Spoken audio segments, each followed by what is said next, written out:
क्योंकि मैं देखो ये फिफ्थ का मॉड्यूल का अपना केवल एक टॉपिक ही रह रहा है, लुमिनेंस, उसको कंप्लीट ही करते हैं ना। और लुमिनेंस बहुत इंपॉर्टेंट चैप्टर है, लुमिनेंस और मैग्नेट, जहां पर लड़के सबसे ज्यादा मार खाते हैं। इसी का बेसिक विद्युत है तो चुंबक बहुत इजी करवा दूंगा, और अपन 2 दिन में ये लुमिनेंस पूरा कर देंगे, ताकि फिर अपन स्टार्ट करेंगे क्या, जो भी अगला टॉपिक होगा वो स्टार्ट करेंगे, फ्री होकर कर देंगे। हाँ, इलेक्ट्रॉनिक्स स्टार्ट करना है, वो इलेक्ट्रॉनिक स्टार्ट करना है तो नीचे से करते रहेंगे अपने आप। हाँ, मशीन स्टार्ट करना है तो मैं कर दूंगा, वो भी डिसाइड होगा, अभी तक देखते रहो आप, ठीक है ना। हाँ, करें स्टार्ट। लेकिन एक बात है, ध्यान रखना, मैं फिफ्थ मॉड्यूल हो गया, फिफ्थ मॉड्यूल का टेस्ट लूंगा पहले, और टेस्ट में जिसके नंबर आएंगे और वहीं पर अपनी इज्जत और वहीं पर अपनी बेइज्जती होगी, ध्यान रख लेना, ये भी ध्यान रख लेना। मैं एक एक का नंबर पूछूंगा और एक एक को यहीं पर खड़ा करके अपने आप ही जान लेना है, ठीक है ना। वैसे एक है, टेस्ट कब होगा वो मैं नहीं बताऊंगा, बता दिया ना आपको, 2-3 दिन पहले बता दिया, 10 दिन पहले बता दिया, कभी भी हो सकता है, ठीक है ना। ये कब होगा ये नहीं बताऊंगा। अरे नहीं होगा, कौन है ये संडे वाला, धीरे से बोलता है, जो सामने देखता हूं तब तक आवाज वापस गुम जाती है। हैं, आ जाओ इधर है, क्योंकि इससे अच्छा ये होगा कि एक पूरा का पूरा मॉड्यूल, मान लो मॉड्यूल पर मॉड्यूल में 10-10 नंबर आते हैं ना, तो ये होता है अपना स्कोरिंग कितना होता है, सबसे इंपॉर्टेंट है। केवल पढ़ना इंपॉर्टेंट नहीं है, स्कोरिंग देखना कितना आता है। वहीं से अपने को देखो एएलपी को यहाँ पर क्लियर करना, और भी कोई अगर एग्जाम देते हो तो हर एग्जाम के लिए आपको अच्छे नंबर आए, ठीक है। फिर आप ये मत करना कि फिफ्थ मॉड्यूल हमारा ये टॉपिक रह गया है, इसी का लुमिनेंस अच्छा टॉपिक है, अपन एक आप कहोगे लिख लिख कर पढ़ा देंगे, आप कहोगे वैसे पढ़ा देंगे, ठीक है ना। हाँ, आप कहोगे वैसा, वो आपकी मर्जी, पढ़ाने का तरीका आप कहोगे वैसा है, टाइम कैसा है वो मैं डिसाइड करूंगा, ठीक है ना। हाँ, क्योंकि कुछ आपकी भी प्रायोरिटी रखता हूं, कुछ मेरी भी है। हेडिंग डाल दो, कल क्या पढ़ा था अपने लास्ट में, तापीय यंत्र पढ़ लिया था पूरा। अपन एक बहुत इंपॉर्टेंट पॉइंट लिखा था, तापीय यंत्र एसी और डीसी दोनों पर तो कार्य करते हैं, कोई बात नहीं, लेकिन कार्य क्या करते हैं, अधिक आवृत्ति पर निम्न मान की धारा को मापने के लिए अपन तापीय यंत्र काम में लेते हैं। 2 प्रकार के होते हैं, थर्मोकपल और हॉट वायर। याद रखना, वहां पर कभी भी तापीय यंत्र नहीं लिखा हुआ आएगा, वहां पर ऑप्शन में लिखा आएगा थर्मोकपल या हॉट वायर, तो उसके अनुसार अपने को सही करना है। करें, आगे आ जाओ। अब हेडिंग डाल दो अगला यंत्र। अब तो बहुत सिंपल सिंपल यंत्र है, नाम देखोगे, डायग्राम देखोगे, आप सब कुछ बता दोगे। अगला यंत्र है इलेक्ट्रोस्टैटिक वोल्टमीटर। दिख रहा है डायग्राम भी आपको, देखो कंट्रोलिंग टॉर्क किसके द्वारा प्रदान किया है, दिख रहा नहीं दिख रहा है, और कौन सी डैंपिंग होती है, डैंपिंग इलेक्ट्रोस्टैटिक वोल्टमीटर में दरो घर्षण डैंपिंग, याद है, एक ही लिखाया था मैंने। क्या काम आता है, नाम से पता लग रहा, क्या है नाम इसका, वोल्टमीटर, मतलब क्या मापेगा, लेकिन इंपॉर्टेंट है हाई वोल्टेज। निम्न वोल्टेज को मापना है तो आपने पीएमएमसी बना दिया है, निम्न वोल्टेज को मापना है तो एमआई बना दिया है, लेकिन हाई वोल्टेज को मापना है तो अपन यंत्र कौन सा लेंगे, तो पूरा नाम लिखो। वास्तव में नाम तो वोल्टमीटर है, ये इलेक्ट्रोस्टैटिक इसका क्या है सिद्धांत, इस सिद्धांत पर यह कार्य करता है। तो देखो नाम क्या है, हाँ बोलो, इलेक्ट्रोस्टैटिक वोल्टमीटर। अगला जो यंत्र है वोल्टमीटर, सबसे थोड़ा बहुत डिफिकल्ट था, सबसे इंपॉर्टेंट था वो था पीएमएमसी। बाकी डायग्राम देखो, जल्दी से पॉइंट लिखो।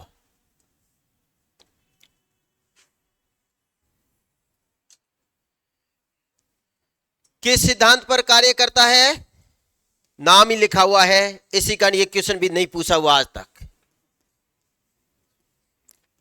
सिद्धांत होता है इलेक्ट्रोस्टैटिक,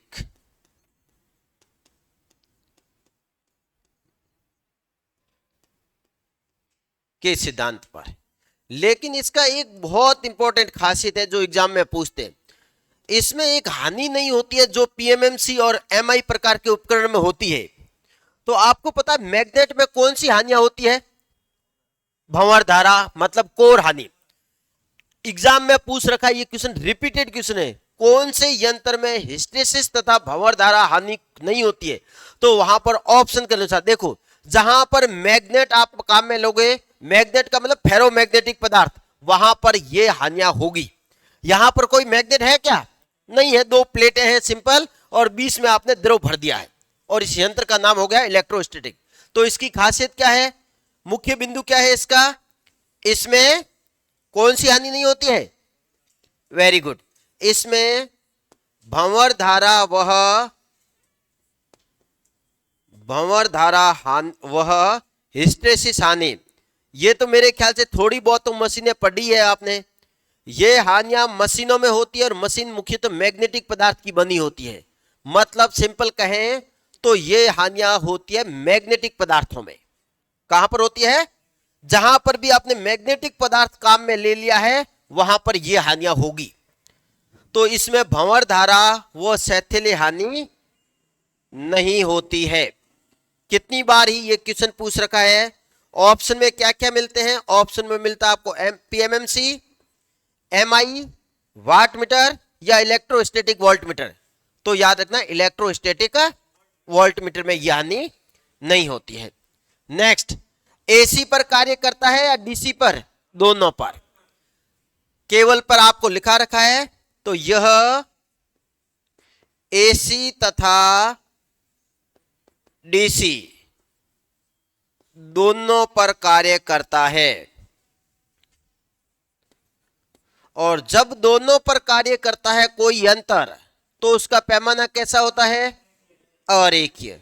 मतलब इसका अगर आपको पूछ ले पैमाना कैसा होता है, तो पैमाना होता है अरेखीय।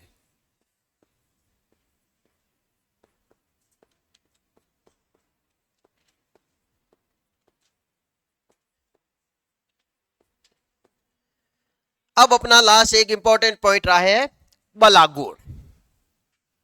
क्या है अपना? बलागुण। अब बलागुण के तीन होते हैं, तीनों साथ में लिखूंगा मैं हमेशा।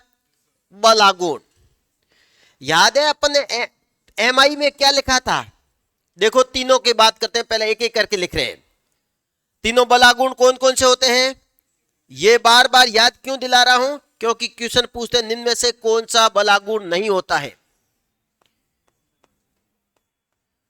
तो तीनों कौन कौन से होते हैं पता है ना आपको? कौन कौन से होते हैं? एक होता है विक्षेपण,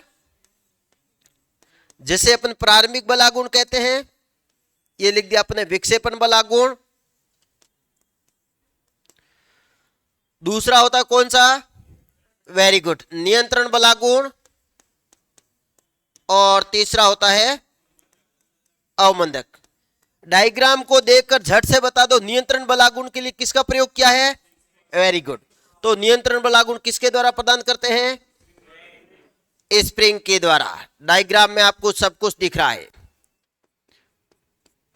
और कंपन को समाप्त करने के लिए तीसरा बलागुण होता कौन सा? अवमंदक। और अवमंदक बलागुण कौन सा होता है इसमें? एकमात्र यंत्र जिसमें यह अवमंदक प्रणाली काम में लेते हैं, इसी का ये एग्जाम में रिपीटेड क्वेश्चन है। कौन सी होती है? द्रव घर्षण अवमंदक प्रणाली।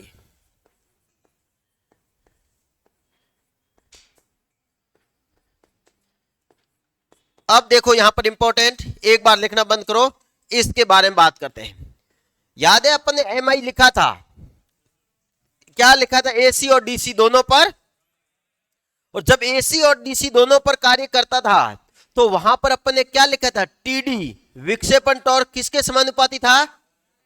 वेरी गुड, धारा के वर्ग के। अब ये देखो किसको माप रहा है? वोल्टेज को। तो विक्षेपण बलागुण किसके समानुपाती होगा? वोल्टेज के वर्ग के। ये एग्जाम में डायरेक्ट पूछ रखा है कि ऐसा कौन सा यंत्र होता है जिसमें विक्षेपण बलागुण धारा के वर्ग के समानुपाती होता है। तो यहां से 2 पॉइंट और बन गए अपने। पहला, विक्षेपण बलागुण धारा के वर्ग के समानुपाती, सॉरी वोल्टेज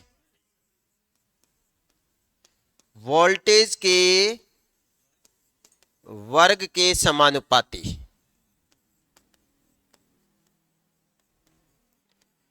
और जब वर्ग है तो इसका उपयोग क्या मापने के लिए करते हैं? देखो वोल्टेज का वर्ग है, मतलब निम्न आवृत्ति पर, अब ये क्वेश्चन एग्जाम में पूछ रखा आपने, हाँ हाई वोल्टेज, निम्न आवृत्ति पर हाई वोल्टेज को मापने वाला यंत्र,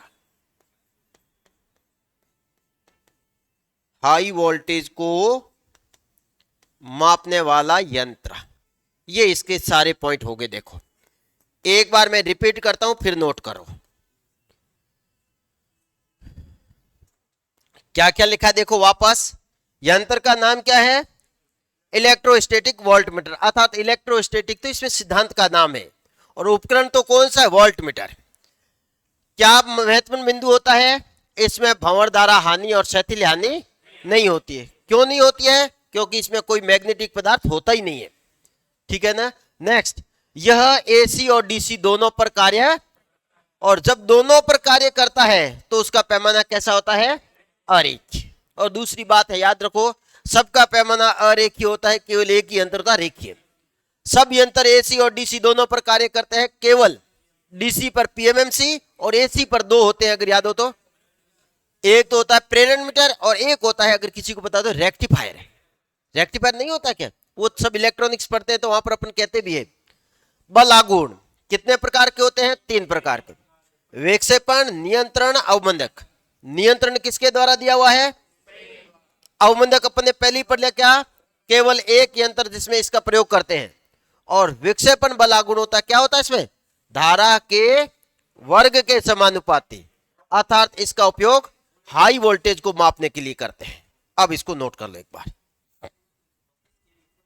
हाँ 132 इतना कभी नहीं करते, 132 की बहुत ज्यादा। वहां पर स्टेप डाउन करके अपन हमेशा सीटी का प्रयोग करते हैं। वो तो अपन ने लिख दिया, पारेषण लाइनों में सीटी, वितरण लाइनों में टोंग टेस्टर। यहां पर जनरली 400 वोल्ट या इससे अधिक होते हैं, तो यहां पर है। हाँ तो वो अब उसके अनुसार, ऑप्शन के अनुसार सही करना पड़ेगा, समझे ना।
सर इसका स्प्रिंग किसका बना होता है? स्प्रिंग सबका एक ही बना होता है, फॉस्फोर ब्रॉन्ज का।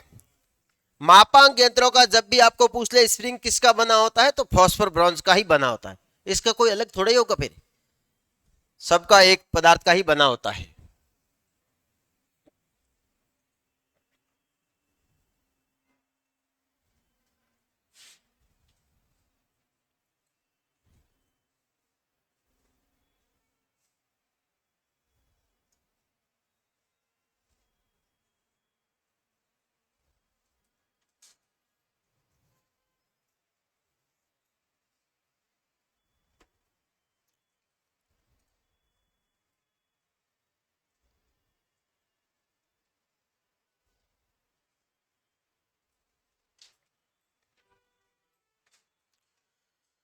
हो गया।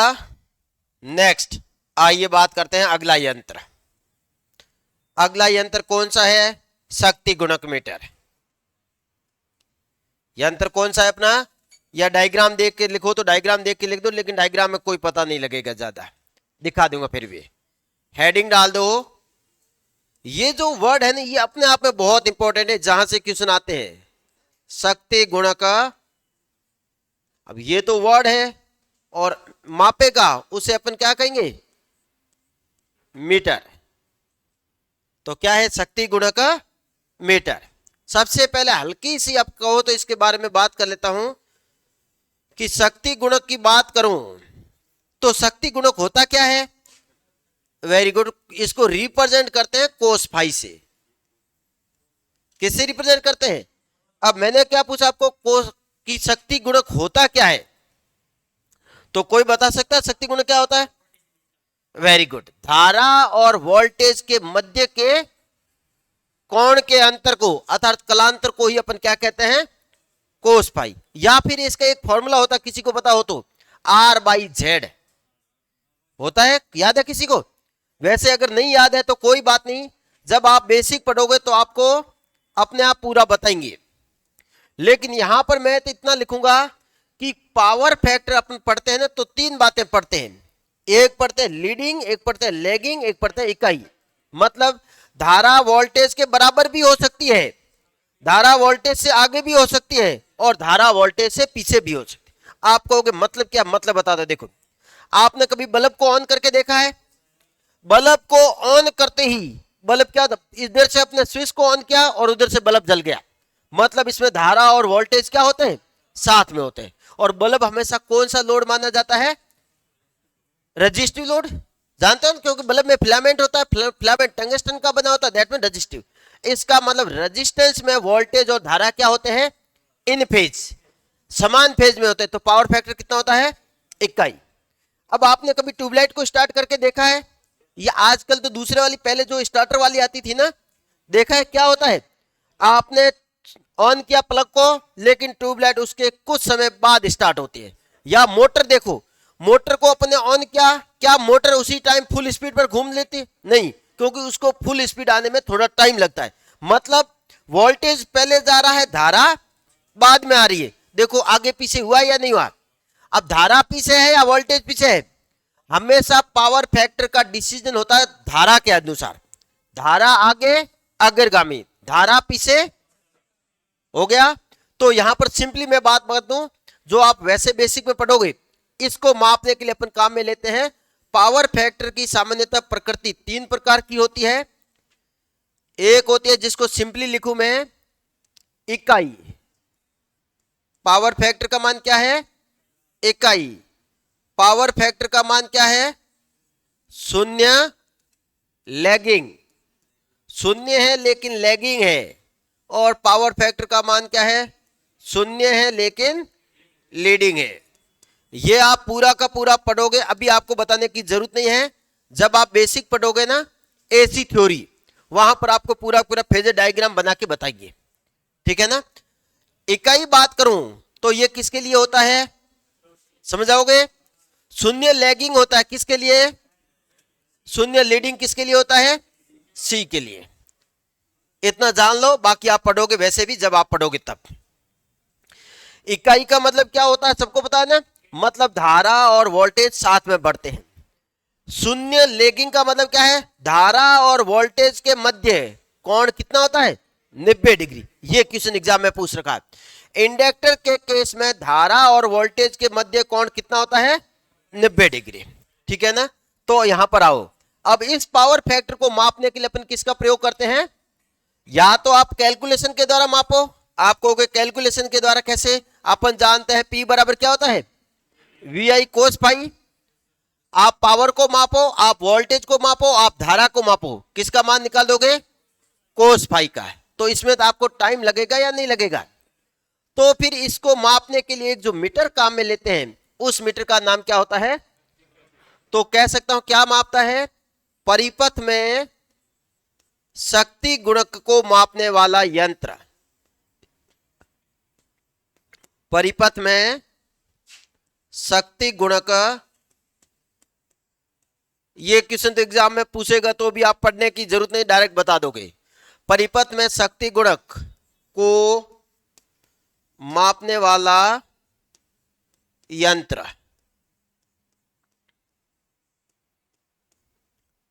अब इंपॉर्टेंट पॉइंट ये नहीं है, इंपॉर्टेंट ये है। अब अगला पॉइंट, वैसे ये पॉइंट लिखा रखा है यह वह यंत्र है जिसमें अपने को नियंत्रण बलागुण की आवश्यकता नहीं होती है, लिखा था ना। तो फिर इसमें नियंत्रण बलागुण कैसे प्रदान करते हैं? तो इसमें जो कुंडलियां होती है उन कुंडलियों की संख्या सामान्यतः कितनी होती है? 3। ये एग्जाम में पूछ रखी है। कितनी होती है? 3। एक तो होती है करंट कोयल और 2 होती है प्रेशर कोयल, जिसे अपन पोटेंशियल कोयल भी कहते हैं। पोटेंशियल कोयल के बीच में जो कलांतर होता है वो सिंगल फेज में कितना होता है? ये डायग्राम देख लो आप। अगर सिंगल फेज है तो ये क्वेश्चन पूछ रखा है कितना होता है? 90 डिग्री। और जब भी आपको कोई कोण न कहे या कोई फेज न कहे तो अपन अपना ऑटोमेटिक कितना मानते हैं? 3 फेज। और 3 फेज में कितना होता है? 120 डिग्री होता है। जब आपको ये क्वेश्चन पूछ रखा है कि पावर फैक्टर में पोटेंशियल कोयल के मध्य कलांतर कितना होता है, क्या ऊपर कुछ बोला है? सिंगल फेज नहीं बोला है, तो हमेशा कितना मानते हैं अपन? 120। तो आओ यहां पर पहला पॉइंट जो इंपॉर्टेंट है, इसमें नियंत्रण बलागुण की आवश्यकता नहीं होती है।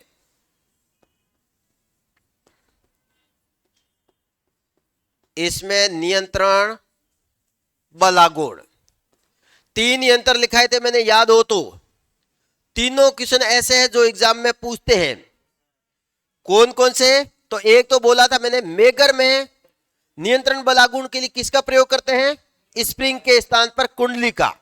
और 2 यंत्र है जिसमें स्प्रिंग का प्रयोग ही नहीं करते हैं। किसका प्रयोग करते हैं? तो पोटेंशियल कोयल का। तो इसमें नियंत्रण बलागुण की आवश्यकता नहीं होती है, की आवश्यकता नहीं होती है। एक तो ये पॉइंट इंपॉर्टेंट है। और क्वेश्चन भी हमेशा इसी के ऊपर पूछ रखा है। कभी कभार कोई क्वेश्चन पूछता जो आवर्ती मीटर मिलता है, नहीं तो क्वेश्चन हमेशा यही होता है। आवर्ती मीटर के बारे में कोई क्वेश्चन है ही नहीं। क्या मापता है? आवर्ती को मापने वाला यंत्र। अब बात करते हैं तो फिर इसमें नियंत्रण बलागुण किसके द्वारा प्रदान करते हैं? तो एग्जाम में पूछते हैं कि शक्ति गुणक मीटर में कुंडलियों की संख्या कितनी होती है? तो कुंडलियां कितनी होती है? 3। कौन कौन सी होती है? अब यहां पर वापस समझना। एक तो होती है अपनी कौन सी?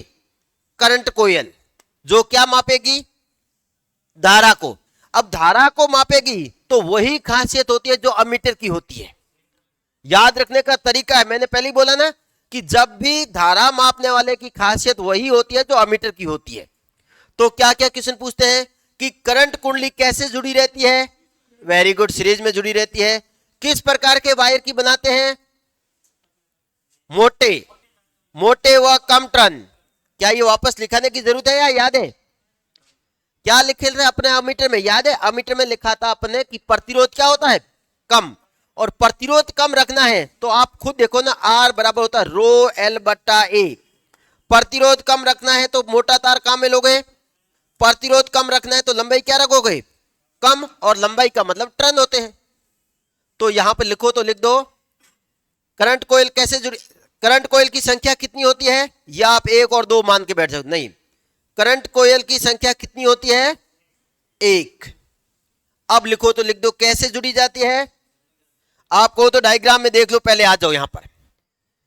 इस डायग्राम में आपको सिंपली ये नहीं दिखेगी। जब आपको देखूं मैं वाट मीटर के डायग्राम में बताता हूं, इधर आओ।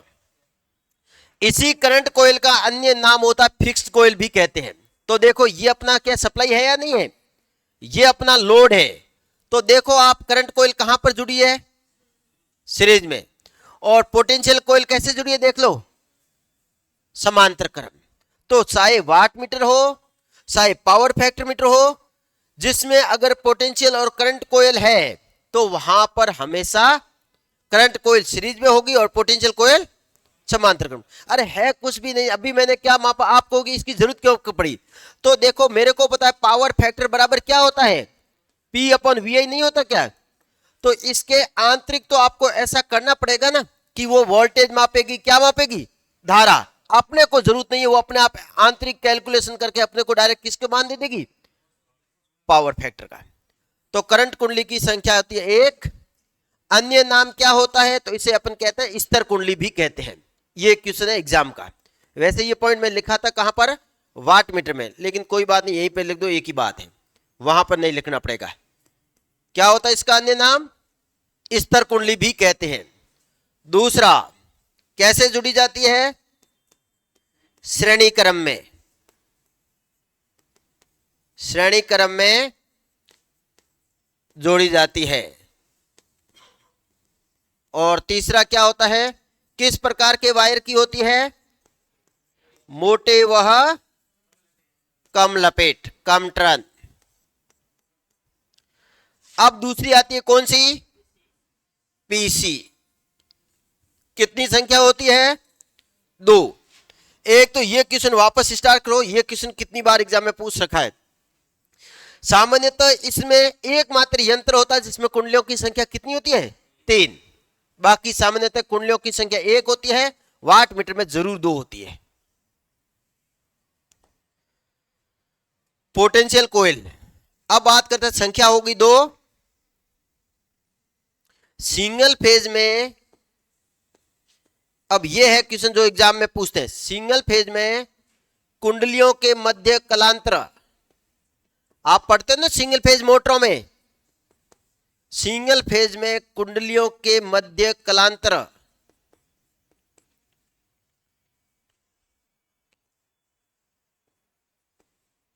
कुंडलियों के मध्य कलांतर कितना होता है? 90 डिग्री। और आज तक यह पूछा गया है थ्री फेज में कुंडलियों के मध्य कलांतर तो कितना कहते हैं अपन?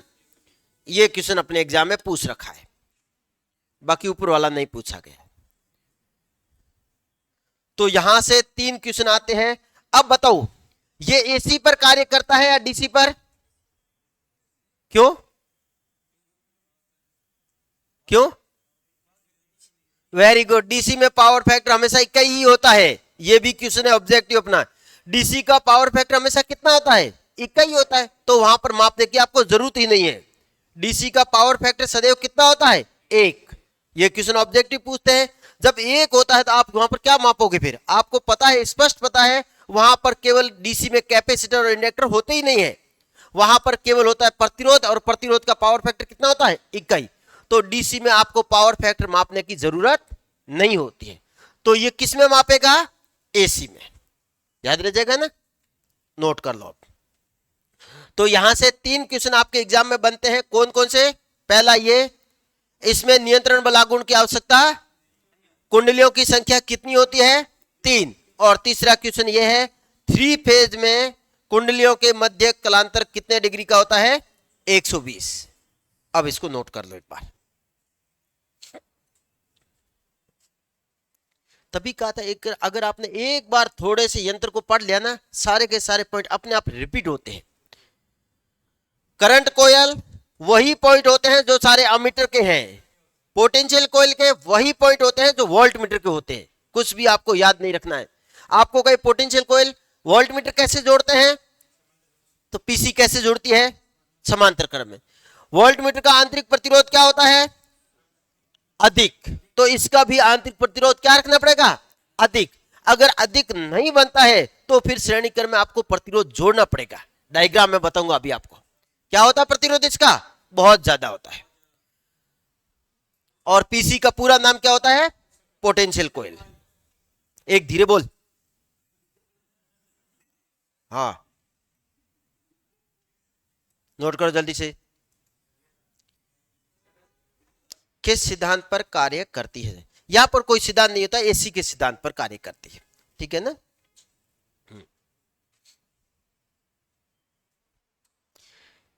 सीसी का पूरा नाम होता है करंट कोयल। वापस आपको तो लिख दूं, सीसी का मतलब करंट कोयल।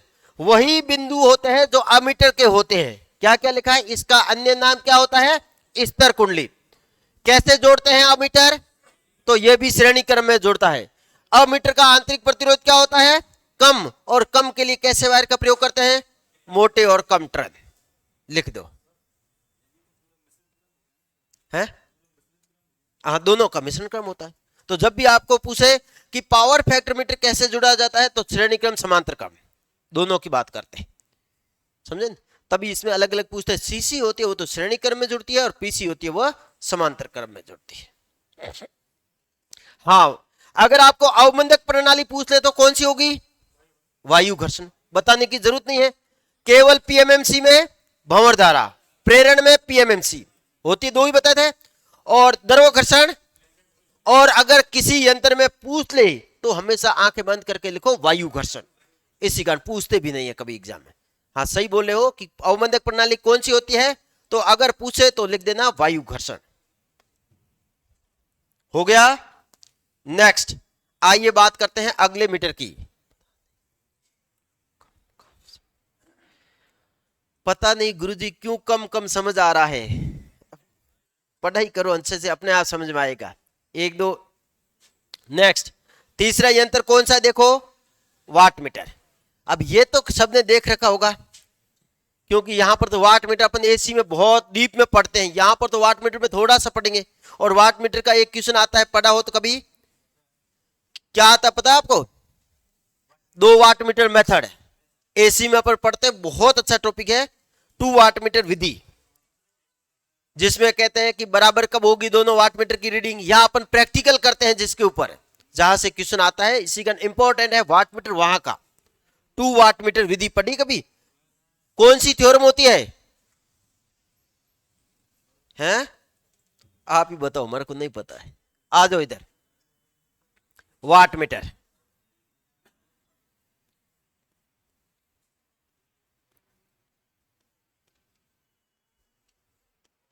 मेरे ख्याल से ये बताने की भी जरूरत नहीं है कि ये क्या मापने के काम आता है।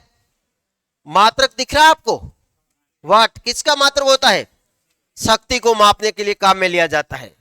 तो अगर शक्ति को जब भी मापना है तो उसको मापने के लिए किसका प्रयोग करते हैं? अब बताओ एसी पर कार्य करता है या डीसी पर? दोनों पर, पावर दोनों में होती है। वहां पर तो अपने एसी का नहीं कहा पावर फैक्टर मीटर का, क्योंकि डीसी का पावर फैक्टर हमेशा कितना होता है? इकाई। इस कारण भी फिर भी आप लिखोगे तो आप खुद जानबूझकर गलती कर रहे हो, क्योंकि डीसी का तो पावर फैक्टर हमेशा फिक्स होता है, इकाई होता है। ठीक है ना? नेक्स्ट आगे आओ। नहीं, ये जनरली पावर फैक्टर मीटर हुआ या आवर्ती मीटर हुआ, ये हमेशा डिजिटल उपकरण गिने जाते हैं। कैसे होता है? डिस्प्ले होते हैं जिसके ऊपर आपको संख्या लिखी हुई मिलेगी। ठीक है, इसमें कभी भी आपको पॉइंटर नहीं होगा। क्यों नहीं? क्योंकि पॉइंटर होता है 0.6। अधिकतम पावर फैक्टर का मान कितना होता है? 1 होता है। तो अब बताओ क्या लोगे आप पॉइंटर का? और न्यूनतम कितना होता है? 0। मतलब पावर फैक्टर का मान भी 0 और 1 के मध्य होता है। ठीक है, 0.1, 0.2, 0.3, 0.7 इतनी ऐसे माप लोगे। 0.78 हो गए तो कैसे मापोगे? नहीं, तो इसका कभी भी पॉइंटर नहीं होता है। क्या होता है इसका? डिस्प्ले होता है, डिजिटल उपकरण होता है ये। समझे ना? जो कौन कौन से? आवर्ती मीटर और पावर फैक्टर मीटर। क्योंकि आवर्ती होती है वो जनरली क्या होती है? 50 हर्ट्ज तो अपन कहते हैं, 47 पॉइंट समथिंग ऐसी कुछ होती है। अगला लिखो कौन सा है? Watt metre. क्या मापने के काम आता है? वेरी गुड, शक्ति को मापने वाला यंत्र। शक्ति को मापने वाला यंत्र। अब थोड़ी सी अपने एक बार शक्ति के बारे में बात कर ही लेता हूं मैं, क्योंकि ये टॉपिक है ना अपने आप में बहुत इंपॉर्टेंट है। एक बार आप लिखना बंद कर दो, क्योंकि ये आपको बाद में लिखना, अभी नहीं लिखना। हाँ वेरी गुड, सही बोल रहे रजत पटेल। संतुलित और असंतुलित दोनों के लिए कौन सी विधि काम में लेते हैं? 2 वाट मीटर। तो ये मैंने यहां पर बात ही नहीं करूंगा, क्योंकि ये वाट मीटर विधि में पढ़ोगे आप। एसी थ्योरी में यही तो है, बाकी है भी कुछ नहीं। नहीं तो वो पूरा यहां पर लेकर आएंगे तो एसी थ्योरी पूरी कंप्लीट हो जाएगा। ठीक है, एसी थ्योरी में अपन पढ़ते क्या है? 2 वाट मीटर विधि पढ़ते हैं ना, तो वहां पर पढ़ा दी, तो फिर क्या प्रॉब्लम है? तो पढ़ा दी, बताओ। अब देखता हूं, एक एक का नंबर कह लेता हूं। सबको पढ़ी हुई है? किस किस के नहीं पढ़ी हुई हाथ खड़े करो एक बार। क्यों? हाँ, ये नहीं तो अब आपको वापस पढ़ेंगी।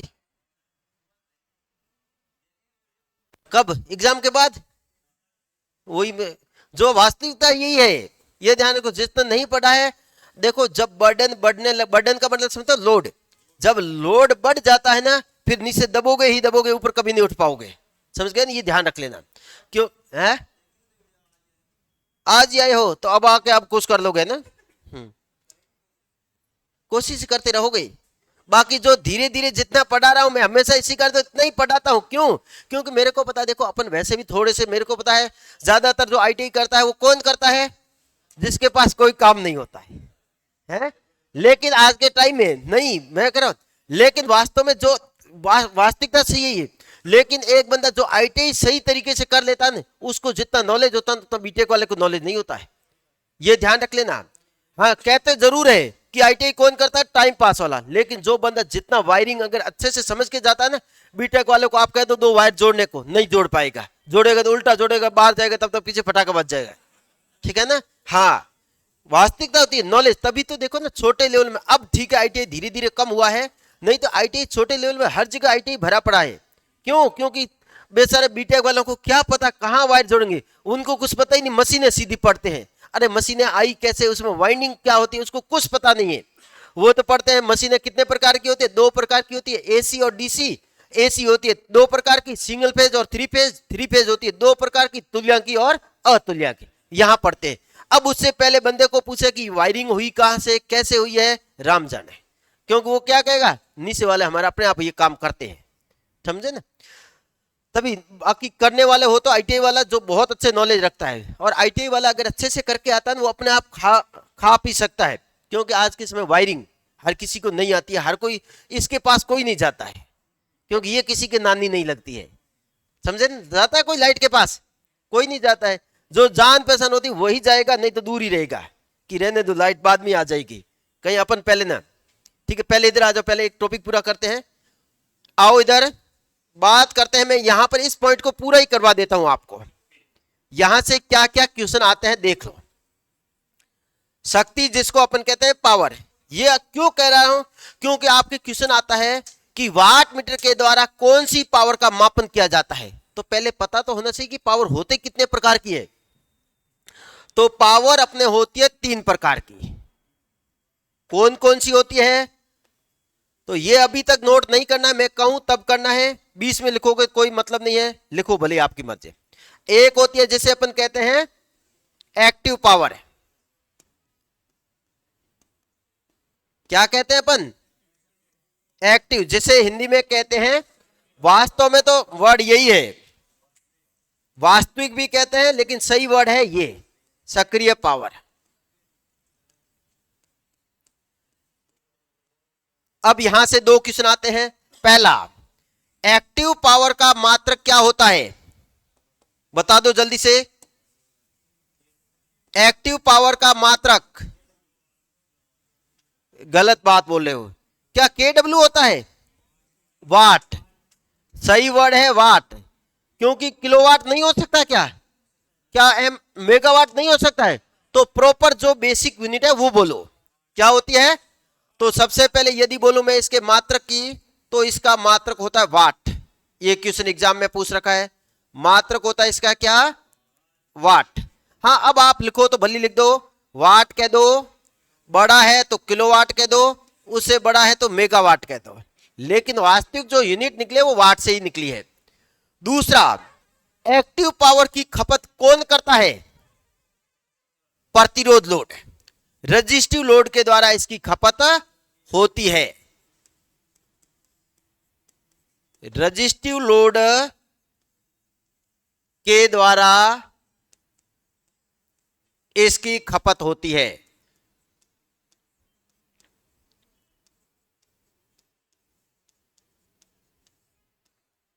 कौन खपत करता है इसकी? Resistive load. अब आप कहोगे रेजिस्टिव लोड का मतलब क्या है? वह लोड जिसको स्टार्ट करने पर ऊष्मा उत्पन्न होती है। जैसे आपने हीटर देखा है, गीजर देखा है, देखे है ना, ये जब चलते हैं तो देखो एकदम लाइट क्या हो जाती है, बहुत ज्यादा, मीटर भी बहुत तेजी से क्या होने लग जाता है, देखा होगा ना। ट्यूबलाइट आप स्टार्ट करो, बहुत ही कम, क्योंकि इसमें बहुत ही कम, ज्यादा इंडक्टिव लोड ज्यादा माना जाता है, क्योंकि प्रतिरोध बहुत कम माना जाता है। एक बल्ब को आप, इस ट्यूबलाइट को स्टार्ट करके रखो और एक 100 वाट का जो बल्ब आता है उसको स्टार्ट करके रखो, तो वो ज्यादा, क्योंकि वो वास्तव में डायरेक्ट रेजिस्टेंस होता है। ठीक है ना। इसको कौन खपत नहीं करता है? ये अपन के अभी क्वेश्चन आया था जो इंस्ट्रक्टर के एग्जाम हुए उसमें। कौन नहीं? एल वह सी, शॉर्टकट में लिख दूं, एल वह सी के द्वारा खपत नहीं होती है। एल व सी के द्वारा खपत नहीं होती है।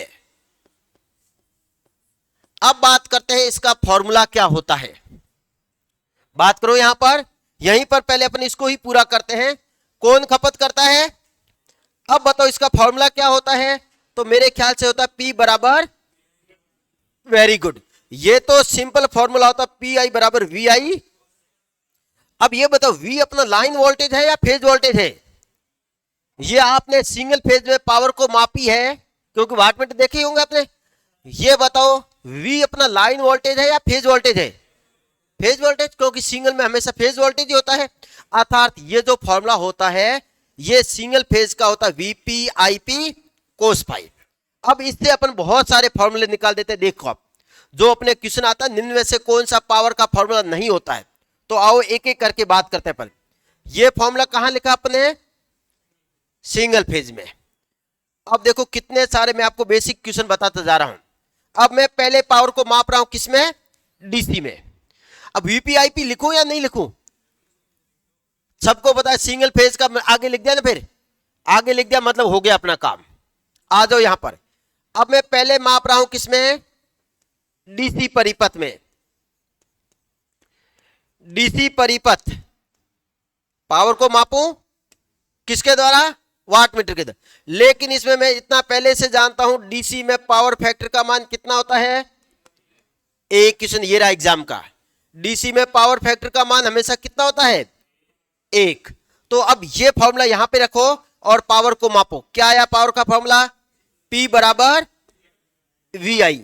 एक तो ये होता है, और क्या होता है? अब आई का मान रखो तो एक बार, क्या होता है आई का मान? V बटा आर। आई का मान रखा मैंने, तो एक तो फॉर्मूला ये होता है पावर का।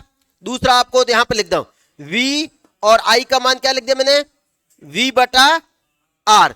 तो फॉर्मूला क्या बना? V स्क्वायर बटा आर। दूसरी बार मैंने क्या किया? V का मान रख दिया, लेकिन I को वैसे ही रहने दिया। तो V क्या होता है? आई आर इंटू आई। तो क्या हो गया? तो यहां से एक क्वेश्चन बनता है कि निम्न में से कौन सा पावर का फॉर्मूला नहीं है?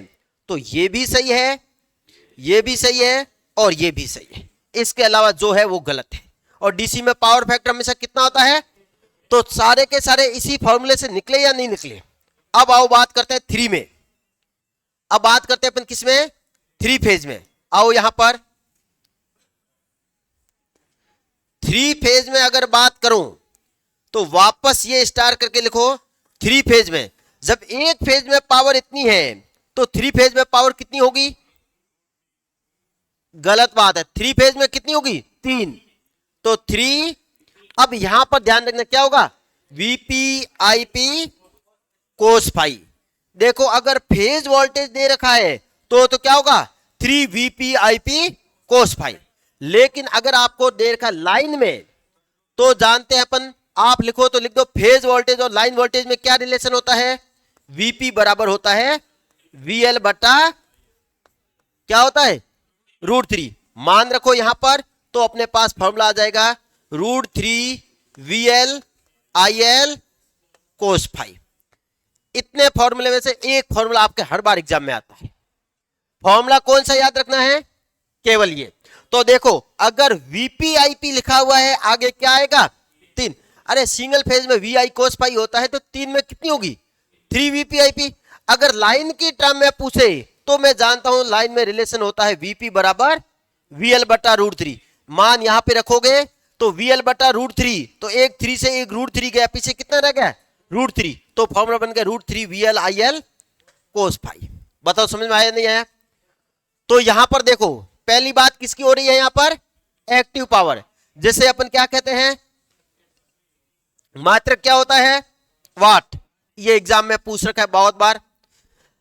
कौन खपत करता है? आर। कौन खपत नहीं करता है? फॉर्मूला क्या होता है? V I cos phi. Three phase में फॉर्मूला क्या होता है? 3 वीपीआईपी या √3 वीएल आईएल कोस फाई। तो वीएल है तो √3 होगा। डीसी परिपथ में क्या होता है? V I V square upon R या आई स्क्वायर आर। समझ आ गया? आओ बात करते हैं अपन दूसरी पावर की। दूसरी पावर कौन सी है? देखो रिएक्टिव पावर, तो इसको यहां से दूसरी जगह और लिख देंगे अपन। तो दूसरी पावर आई है अपने पास कौन सी, रिएक्टिव पावर, जिसे अपन हिंदी में क्या कहते हैं, प्रतिघाती शक्ति, रिएक्टिव पावर। हिंदी में लिखो तो लिख दो, इसे ही अपन कहते हैं प्रतिघाती शक्ति।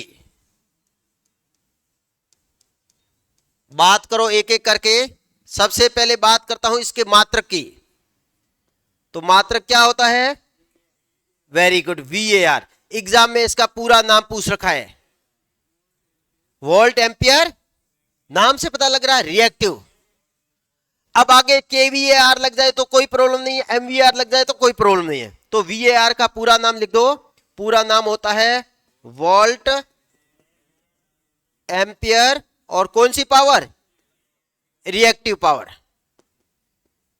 और रिएक्टिव पावर की खपत किसके द्वारा नहीं होती है, तो R के द्वारा कितनी होगी, आप लिखो तो वो ऐसे लिख देना भले, नहीं तो R का मान मैंने 0 लिख दिया। कौन खपत करता है, L, वह C के द्वारा खपत।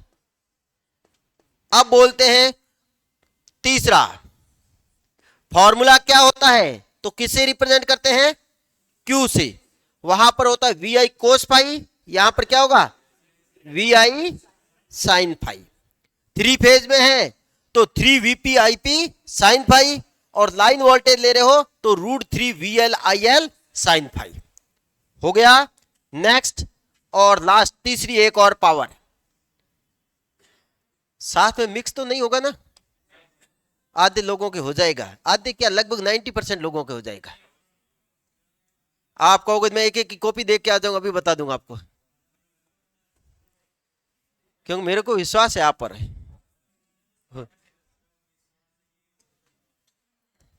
तो यहां पर देखो ये कर दिया है,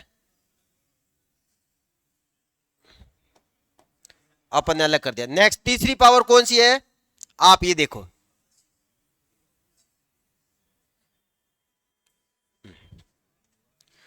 तीसरी है अपनी आभासी।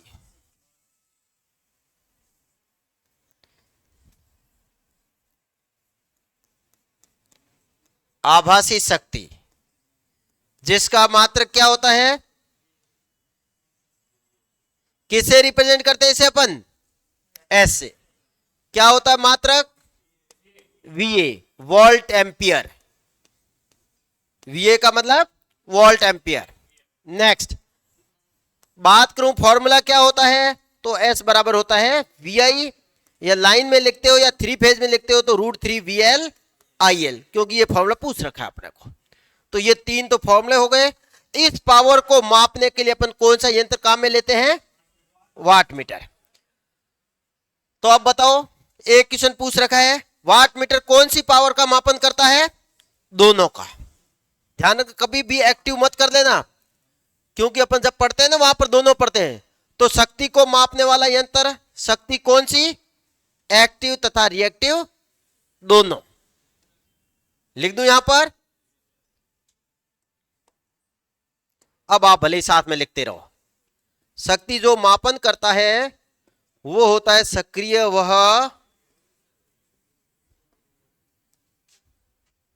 प्रतिघाती दोनों, एक्टिव तथा रिएक्टिव दोनों,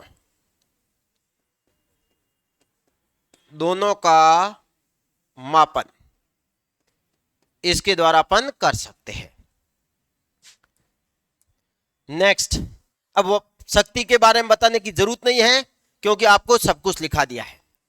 अब देखो, वाट मीटर पावर मापनी है तो मापनी पड़ेगी आपको वोल्टेज, मापनी पड़ेगी आपको धारा।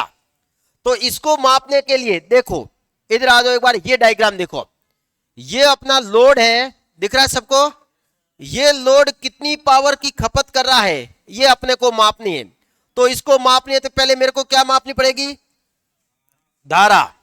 तो धारा को मापने के लिए देखो, अगर आपको डायग्राम में दिख रहा है तो देखो, ये सीरीज में आपने क्या लगा रखी, देखो फिक्स्ड कोयल, और फिक्स्ड कोयल को अपन क्या कहते हैं, सीरीज कोयल, करंट कोयल कह सकते हैं।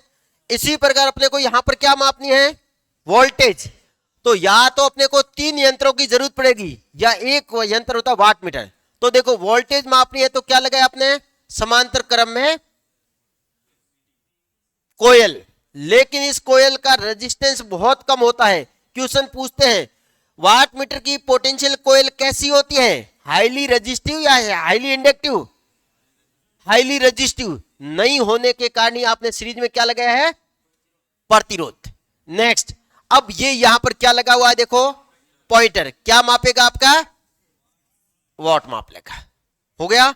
अब एक और लिख सकते हो, वाट मीटर का जो पैमाना होता है सामान्यतः अगर शक्ति के लिए पूछ ले तो लीनियर होता है, नहीं तो हमेशा नॉन लीनियर होता है। अब लिखते हैं अपन एक एक करके पॉइंट यहां पर। सबसे पहले बात करूं मैं यहां पर कुंडलियों की संख्या, तो कितनी दिख रही है आपको, 2। वो एक 2 भागों में बांटी है संतुलन के लिए। कुंडलियां 2 ही है, एक होती है फिक्स्ड कोयल और एक होती है मूविंग कोयल।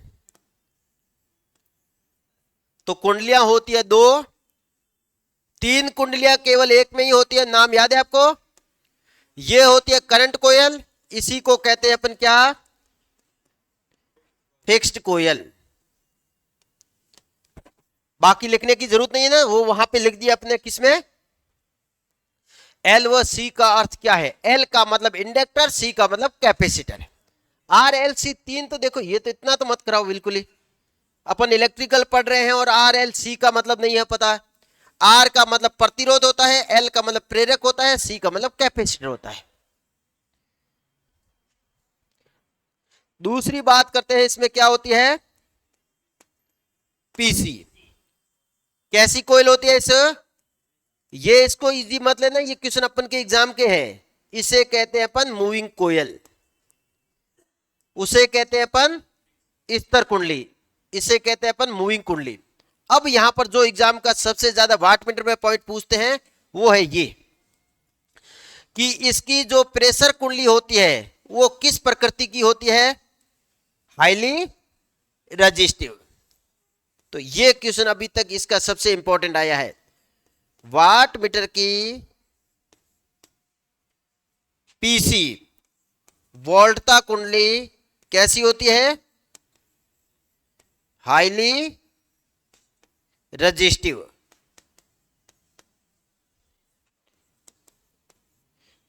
आधे नहीं तो इंग्लिश ही रटने लगेंगे क्योंकि पढ़ना तो उसको आएगा नहीं, तो अपने हिंदी में लिख दो।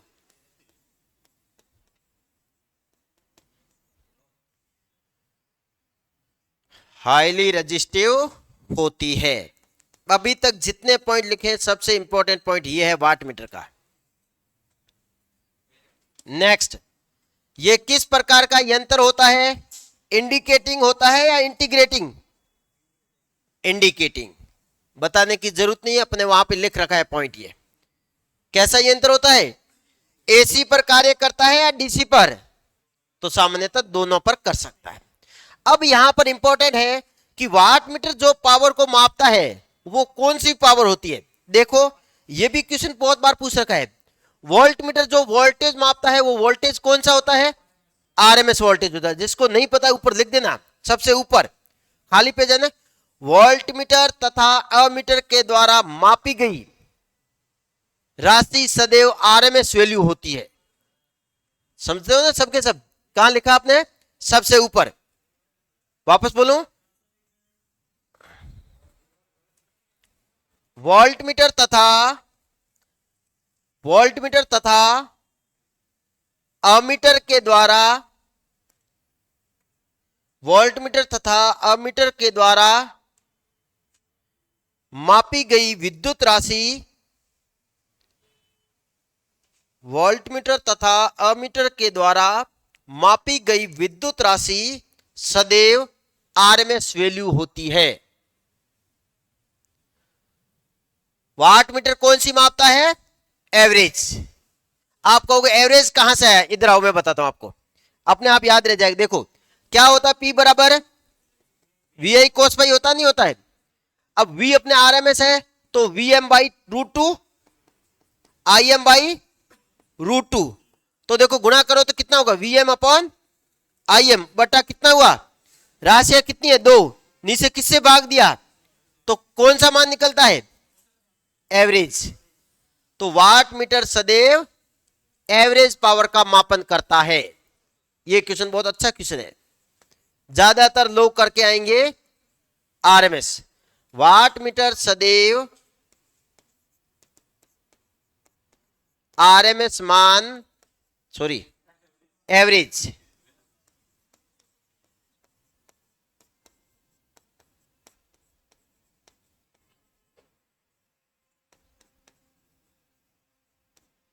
एवरेज वैल्यू का पाठ्यांक देता है, या वाट मीटर के द्वारा मापी गई शक्ति सदैव एवरेज वैल्यू होती है। अब बाकी रहे कॉमन पॉइंट, एसी और डीसी दोनों पर कार्य करता है। डैंपिंग कौन सी होती है, वायु घर्षण। काम में कौन सा लेते हैं, स्प्रिंग। लिखना है तो लिख दो, नहीं तो वही कॉमन पॉइंट है, नोट कर लो इसको।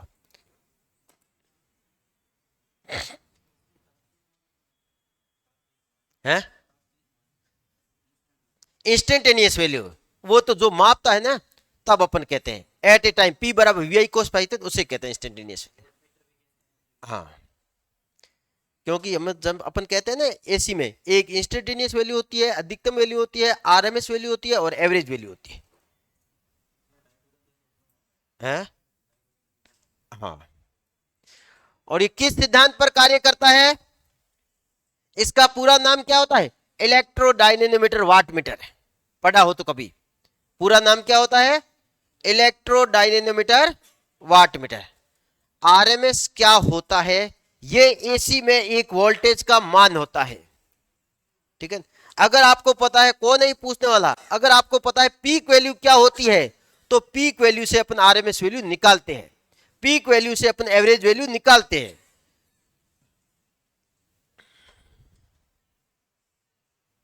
नोट करो इसको जल्दी से एक बार।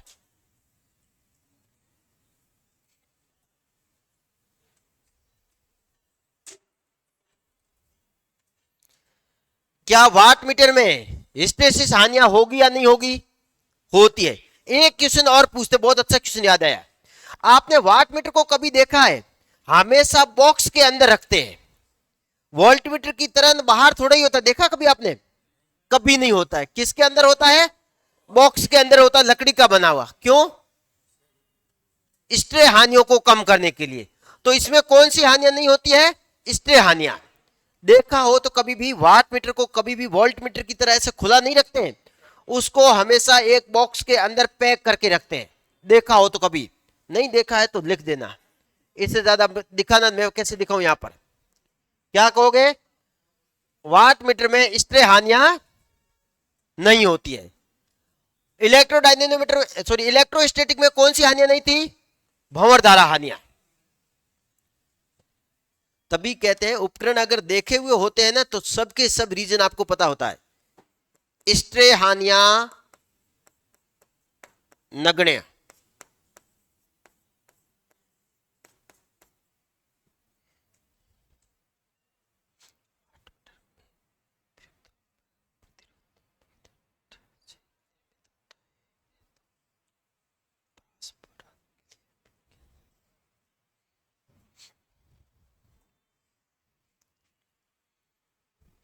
इसको बॉक्स में क्यों रखते हैं, ये है रीजन। अब बात करते हैं स्ट्रे हानियां क्या होती है, भूमि के साथ हानियां। क्योंकि भूमि के साथ क्या होता है, उसके पैरामीटर होते हैं, कुछ प्रतिरोध बना देते हैं, कुछ कैपेसिटर बना देते हैं, उसे कहते हैं स्ट्रे हानियां। सिद्धांत क्या होता है, कोई कमेंट कर रहा है तो इसका पूरा नाम होता है, लिख दो आप, कहीं यहां नीचे लिख देना आप। तो सिद्धांत किस सिद्धांत पर कार्य करता है, इलेक्ट्रोडायनेमोमीटर के सिद्धांत पर। इसी कारण इसका पूरा नाम होता है इलेक्ट्रोडायनेमोमीटर वाट मीटर, इलेक्ट्रोडायनेमोमीटर, इलेक्ट्रोडायनेमोमीटर के सिद्धांत पर कार्य करता है। लेकिन एग्जाम में बहुत कम पूछते हैं, क्योंकि ये तो नाम से पता लग जाता है, और हर कोई जब बुकों में देखते हो तो इसका पूरा नाम यही लिखा हुआ होता है, इलेक्ट्रोडायनेमोमीटर वाट मीटर। वोल्ट मीटर मत कर देना, वाट मीटर है ये।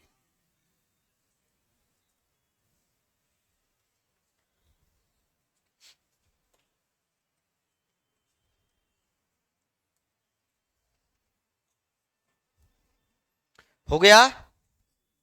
अब इसको भी उतार दो नोट में करके ना।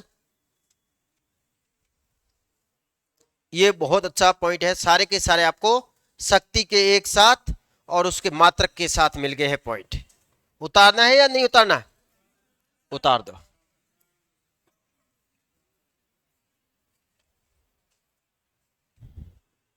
नोट लगाकर उतारना। यहां से क्वेश्चन एक मिलेगा आपको। ये होता है क्वेश्चन ढूंढते कैसे, ऐसे ढूंढते।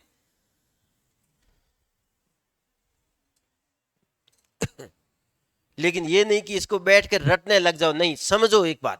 सिंपल एक फॉर्मूला याद रखो, पी बराबर वी आई कोस पाई होता है। सारे फॉर्मूला अपने आप निकलेंगे आपके सामने।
ये जो लाइन और फेज वोल्टेज में रिलेशन है ना, ये भी बहुत बार एग्जाम में पूछ रखा है।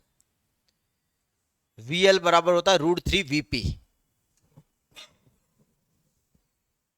आपने पढ़ा भी होगा, आप कह रहे हैं ना एसी थ्योरी पढ़ लिया, वहां स्टार डेल्टा कनेक्शन नहीं पढ़ा क्या?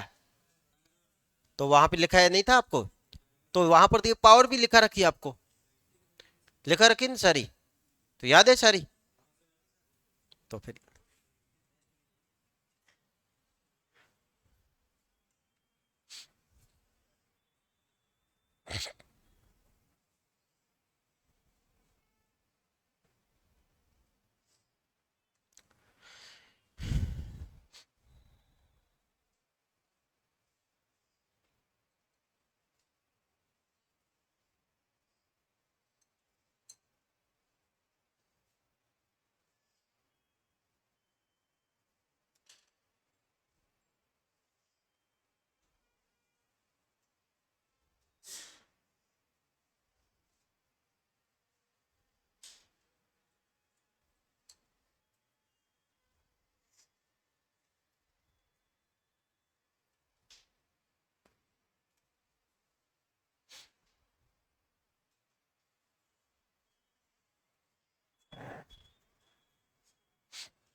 तभी तो अपन वहां पर पढ़ते हैं ना वाट मीटर में कि अगर रीडिंग नेगेटिव आती है तो क्या करते हैं, किसी भी एक कुंडली का कनेक्शन चेंज करते हैं।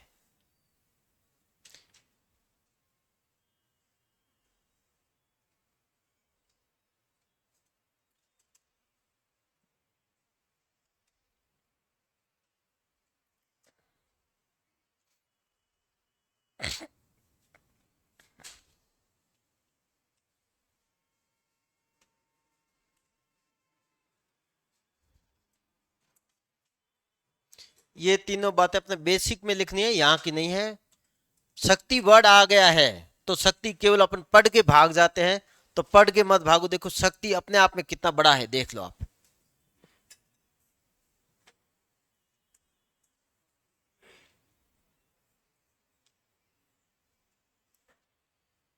एस क्या है, एस आभासी शक्ति लिखा हुआ ना। एक्टिव पावर को पी से रिप्रेजेंट करते हैं, रिएक्टिव पावर को क्यू से रिप्रेजेंट करते हैं, और आभासी शक्ति को एस से रिप्रेजेंट करते हैं।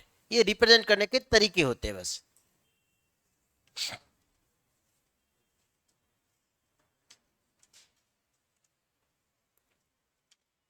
हो गया।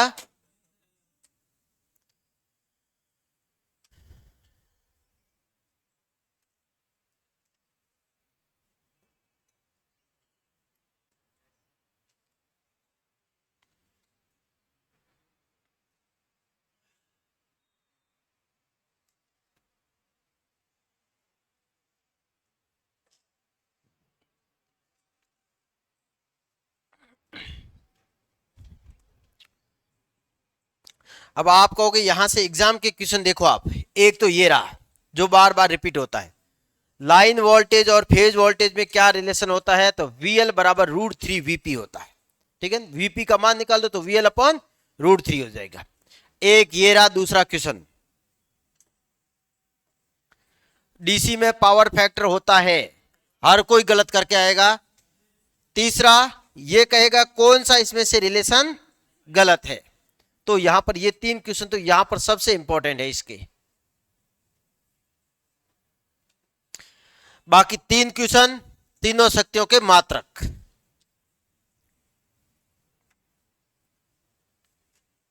हो गया अब तो।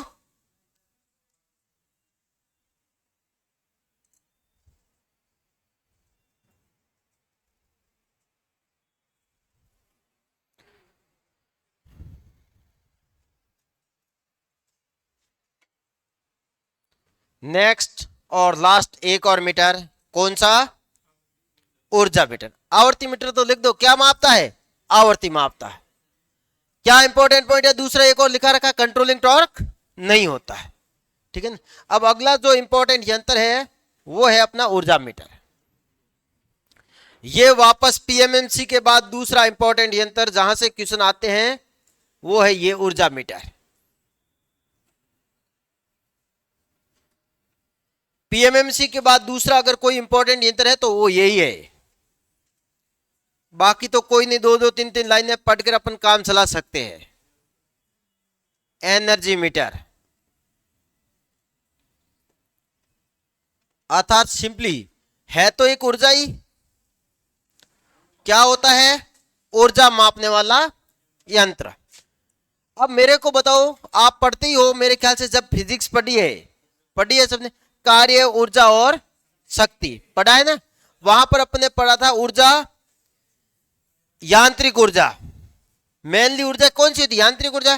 किस किस का योग होती है, गतिज ऊर्जा प्लस स्थितिज ऊर्जा। तो वहां पर अपन ने ऊर्जा के बहुत सारे मात्रक लिखे, याद हो तो क्या क्या लिखा है। ऊर्जा का मात्रक जूल होता है, जूल होता है एसआई मात्रक, और अर्ग होता है सीजीएस मात्रक, और व्यवहारिक मात्रक क्या होता है, कैलोरी होता है। विद्युत ऊर्जा का मात्रक क्या होता है, किलोवाट आवर। तो वहीं पर अपन उसी की बात करेंगे केवल। तो पहले लिख दूं ऊर्जा मापने वाला यंत्र।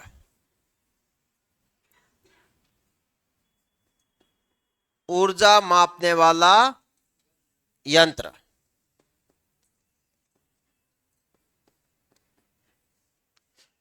लेकिन इससे पहले एक और नोट करके वहां पर पॉइंट लिखो तो, इलेक्ट्रोडायनेमिक वाट मीटर लिखा ना, वाट मीटर में एक पॉइंट और है क्या, कि वाट मीटर में अधिकतम विक्षेपण कितने डिग्री हो सकता है? 300 डिग्री। कितने डिग्री तक हो सकता है? 300 डिग्री तक।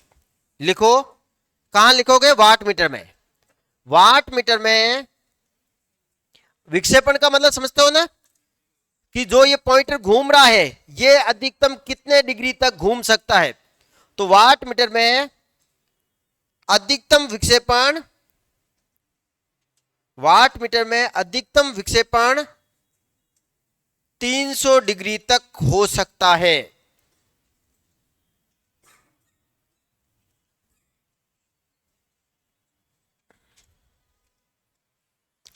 वाट मीटर में अधिकतम विक्षेपण 300 डिग्री तक हो सकता है।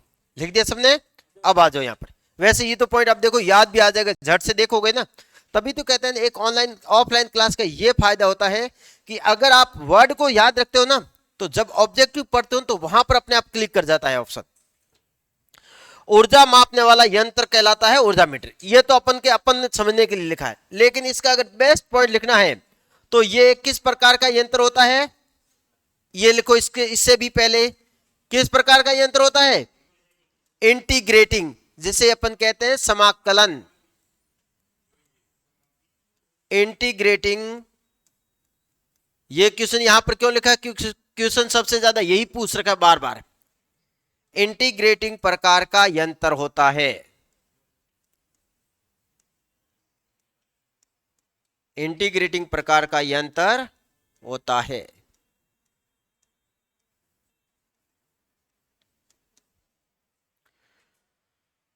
वैसे ये पॉइंट अपने वहां पर लिख रखा है टेबल के अंदर, तो भी यहां पर इसी का लिखा है कि वहां से भूले भटके यहां पर आओ और भूलो तो वापस तो याद आए।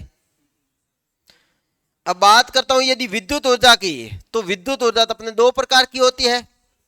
एक होती है डीसी विद्युत ऊर्जा और एक होती है एसी विद्युत ऊर्जा।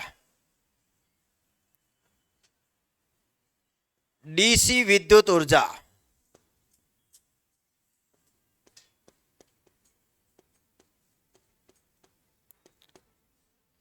डीसी विद्युत ऊर्जा का मात्रक क्या होता है, या मापन किसमें किया जाता है? तो सबको पता है किसमें करते हैं अपन? एम्पियर आवर में। डीसी बैटरियां देखी होगी ना आपने। डीसी विद्युत ऊर्जा का मात्रक कह दो या मापन कह दो, किसमें होता है? और लिखने की जरूरत नहीं है, किस पर कार्य करता है? डीसी पर। अब आते हैं अपन एसी विद्युत ऊर्जा।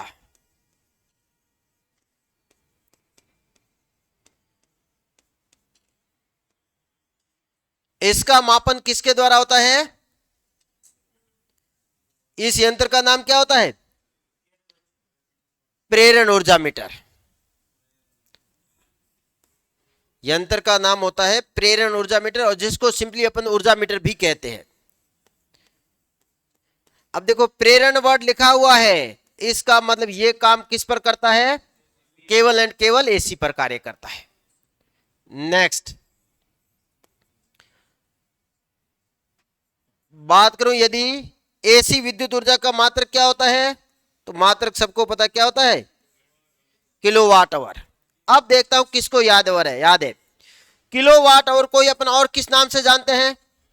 यूनिट। Very good.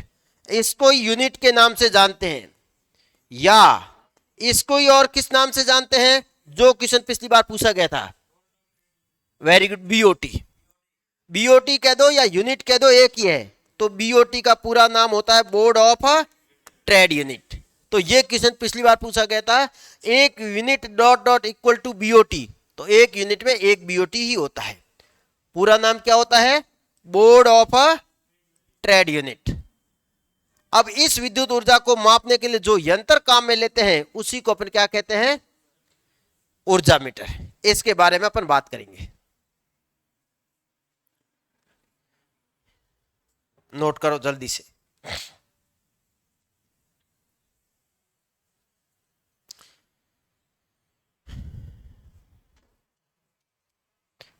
अभी तक अपन ने पढ़ा है उसमें तीन क्वेश्चन अपन के एग्जाम के लिए आगे हैं। कौन कौन से? कैसा यंत्र होता है? इंटीग्रेटिंग। पहला क्वेश्चन ये रहा, दूसरा ये रहा, और तीसरा ये रहा। आप देखते हैं ना इसमें से कितने क्वेश्चन आते हैं आपके सामने। हाँ, बीओटी का मतलब होता है बोर्ड ऑफ ट्रेड यूनिट, सही बात है। वैसे आपने वहां पर पढ़ाई है कार्य ऊर्जा शक्ति में।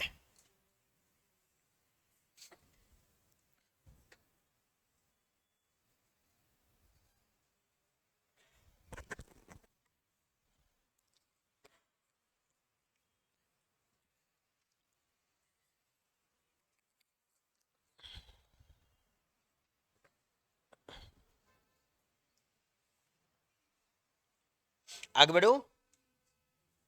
नेक्स्ट, अब अपन बात करेंगे इसमें विद्युत ऊर्जा का मापन। इंटीग्रेटिंग क्यों कहा, सबको पता है ना। तो बात करते हैं विद्युत ऊर्जा का मापन।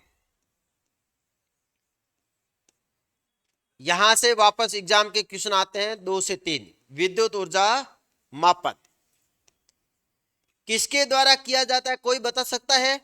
इसमें क्या होती है, वेरी गुड, डिस्क। किसकी बनी होती है, एल्यूमिनियम की। तो पहला पॉइंट क्या लिखेंगे, विद्युत ऊर्जा मापन के लिए, विद्युत ऊर्जा मापन के लिए एल्यूमिनियम डिस्क का प्रयोग किया जाता है।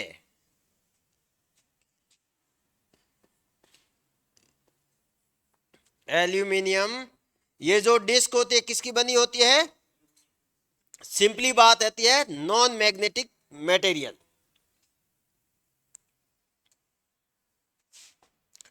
विद्युत ऊर्जा मापन के लिए एल्यूमिनियम डिस्क का उपयोग किया जाता है।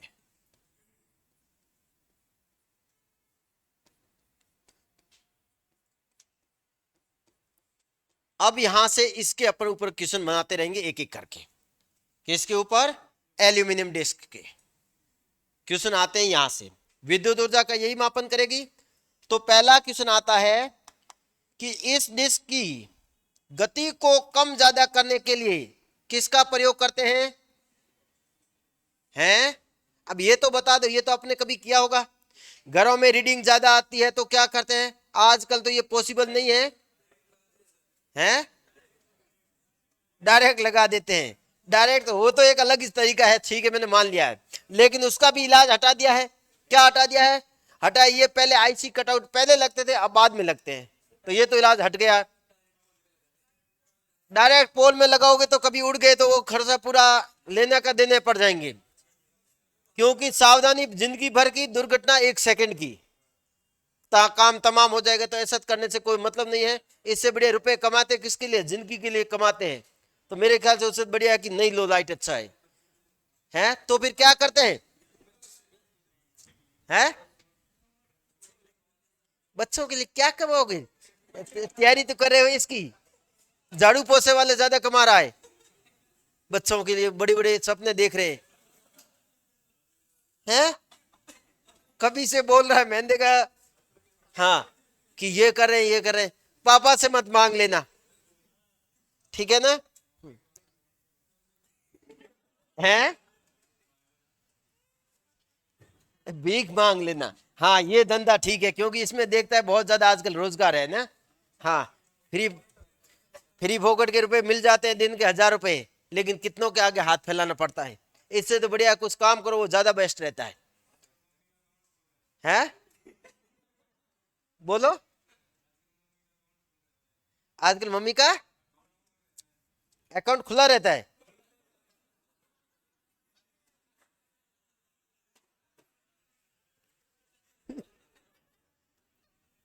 क्या बंदे की टारगेट है, देखो देखो सबको और मस्ती है, फुल रहता है। किससे, पैसे से, सैलरी से। पहली बात पूछना मम्मी को, मम्मी आपका अकाउंट है या नहीं है। हाँ, फुल रहता है। वो जब ज्यादा होते हैं तो वो आप जान लो अब आगे क्या कहे।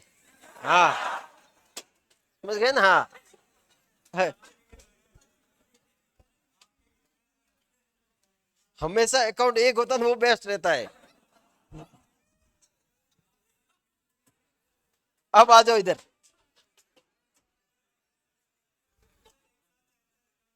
हैं क्योंकि तेरी बात को किसी ने नेगेटिव ले लिया है और कुछ पॉजिटिव ले लिया है, समझे नहीं? इसी कारण अपने यहाँ पे राजा है, मैं और तू है, मैं मान लिया मैंने, लेकिन अपने यहाँ पर साथी है ना, वो है ना, वही कारण, तभी कारण यहाँ पर होते हैं ना, पढ़ाई की आप बात कर लो सब शांत हो जाएंगे, और ऐसी बात कर लो सबके दिमाग बहुत तेज दौड़ रहे हैं, समझे ना? तभी तो मैंने कहा ना कि जो निक में बैठे रहते वो क्या काम करते हैं, समझ गए ना? हाँ, अब छोड़ दे तुम बात, नहीं तो और हंसेंगे ऊपर। हाँ तू समझ गया, मैं समझ गया, ठीक है, अपना आ जाओ यहाँ पर, आ जाओ, आ जाओ यहाँ पर। किसके द्वारा मापते हैं? एल्यूमिनियम डिस्क के द्वारा। अब यहां पर बात करते हैं अपन, इसकी गति का नियंत्रण किसके द्वारा करते हैं? तो देखो, वेरी गुड। और उस चुंबक का नाम क्या होता है? Braking magnet. पहले के टाइम में पॉसिबल था, आज आपके टाइम में कोई फर्क फायदा नहीं होगा, आप लेकर रख देना, ठीक है। पहले क्या करते थे, मीटर अपना तेज भागता था ना, अपन उसके पास में ये क्या रख देते थे? मैग्नेट रख देते थे, वो मैग्नेट उसको पकड़ के बैठ जाती थी। किसको? एल्यूमिनियम डिस्क को। और एल्यूमिनियम डिस्क घूमेगी नहीं तो रीडिंग देगी नहीं, सबको बताना। तो क्या कहेंगे, इसकी गति को तभी तो मैंने कहा ना, एल्यूमिनियम डिस्क किसकी बनी होती है? नॉन मैग्नेटिक पदार्थ की। लेकिन मेरे ख्याल से सबको पता है एल्यूमिनियम एक फेरोमैग्नेटिक पदार्थ, सॉरी पैरामैग्नेटिक होता है। पैरामैग्नेटिक का मतलब क्या? अगर ब्रेकिंग स्थायी मैग्नेट इसके पास में रख दिया जाए तो इसमें चुंबकीय गुण आ सकते हैं। इसी कारण इसमें किसका प्रयोग करते हैं? स्थायी चुंबक। और स्थायी चुंबक होने के कारण इसमें कौन सी डैंपिंग काम में लेते हैं? भंवर धारा। यह इसका रीजन होता है। जिसमें स्थायी चुंबक होती है उसमें हमेशा भंवर धारा अवमंदक प्रणाली होती है। तो पहले लिखो, दिखाओ डायग्राम में, ये देखो डायग्राम में, ये अपनी है, दिख रही है आपको? ये क्या है? एल्यूमिनियम की डिस्क। इसकी गति को नियंत्रित करने के लिए ये देखो आपने क्या रखी है यहां पर? Braking magnet. तो इसकी गति को नियंत्रित करने के लिए किसका प्रयोग करते हैं? Braking magnet. लेकिन आज के समय में सारे डिजिटल आ गए हैं, कोई फायदा नहीं है, रखोगे तो भी कोई फायदा नहीं है। हाँ, कोई बच्चा आएगा वो भी उठा कर ले जाएगा खेलने के लिए। एल्यूमिनियम डिस्क का उपयोग किया जाता है। तो पहला लिखेंगे, इसकी लिख दूं डायरेक्ट, क्योंकि यहां से तीर लिखा है ना, इसकी गति को नियंत्रित करने के लिए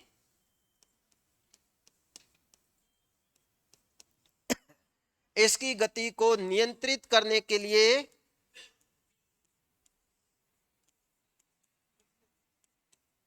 किसका प्रयोग करते हैं अपन? Breaking magnet.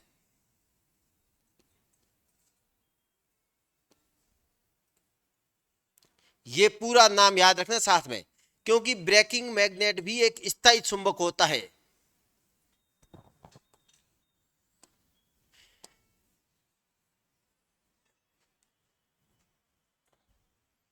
ब्रेकिंग मैग्नेट का प्रयोग किया जाता है। ये क्वेश्चन बन गया अपने आप में। दो क्वेश्चन बन गए हैं। एल्यूमिनियम जो डिस्क होती है वो किसकी बनी होती है? एल्यूमिनियम की। और इसकी गति को कैसे नियंत्रित किया जाता है? ब्रेकिंग मैग्नेट की। अब बात करते हैं इसकी ऊर्जा मापन, कि उसमें ऊर्जा मापन कैसे होता है। तो आपने ही देखा होगा इसमें ऊर्जा मापन कैसे होता है। तो देखो यहां पर आओ, यहां से एक क्वेश्चन और मिलेगा बहुत अच्छा, ऊर्जा मापन। तो देखो आप याद कैसे रखोगे, कैसे होता ऊर्जा का मापन? तो देखो मैं आपको सिंपल बता रहा हूं। आप जब ऊर्जा मीटर लागते हो तो ऐसा होता है, आपने देखा होगा स्क्रीन, और सब जगह क्या लिखा हुआ होता है? ये ऐसी ये होती है, ये कैसे कलर की बनी होती है? रेड कलर की। तो ये बना दिया मैंने आपके सामने, रेड कलर की बना दिया। अब देखो यहां पर सब जगह क्या लिखा हुआ है? आपन ऊर्जा। अब यहां पर शुरुआत में क्या लिखा हुआ होता है? अब 0 से जब ये पूरा एक घूर्णन करती है, मतलब 0 से 9 तक एक घूर्णन किया तो क्या मापा? ये एक है क्या? यूनिट। और यूनिट किसकी? ऊर्जा की। 2 घूर्णन करेगा तो क्या मापेगा? 2। मतलब क्या है? ऊर्जा समानुपाती होती है किसके? लिख दूं डायरेक्ट, ऊर्जा समानुपाती होती है किसके? घूर्णन के। एक घूर्णन एक यूनिट, 2 गुणन 2 यूनिट, 3 गुणन 3 यूनिट। मतलब यहां पर निकल गया आपके सामने कि ऊर्जा समानुपाती होती है किसके? घूर्णन के।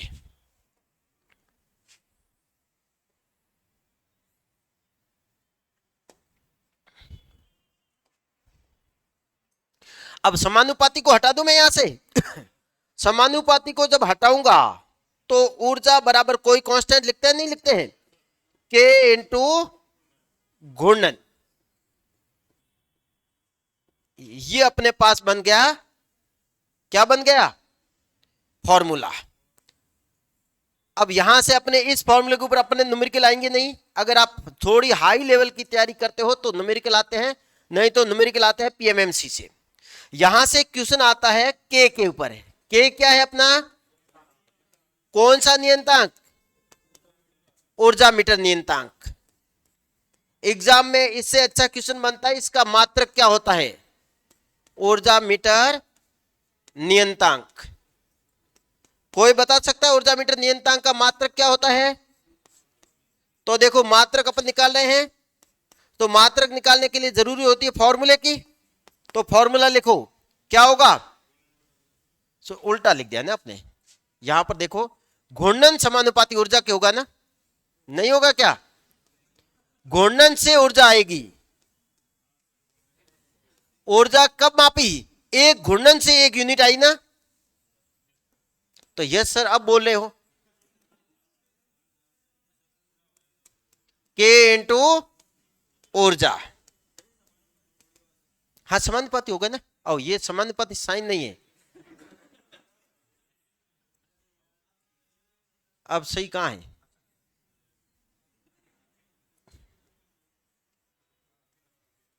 अब तो ठीक है। वो कहते हैं ना कि जब दिमाग में दूसरी बात चलती है ना, हाँ, तो ये बात यहीं पे रह जाती है। अब ज्यादा उसके मतलब नहीं तो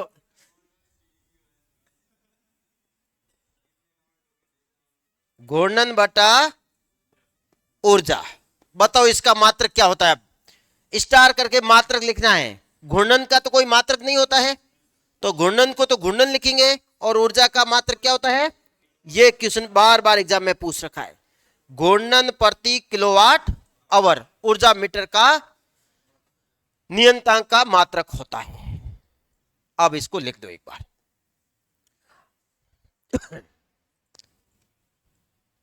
हाँ वेरी गुड, सही बोला है, घूर्णन प्रति किलोवाट आवर। अब कुछ आपको तो बेसिक पॉइंट लिख दूं मैं, यहीं पे लिख देता हूं जो अपन पहले से पढ़ते आ रहे हैं। एसी पर कार्य करता है या डीसी पर?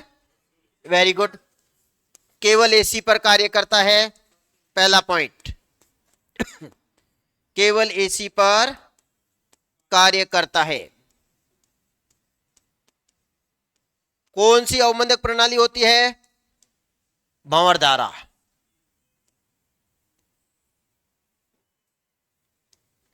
तो लिख दो यहां पर अवमंदक प्रणाली।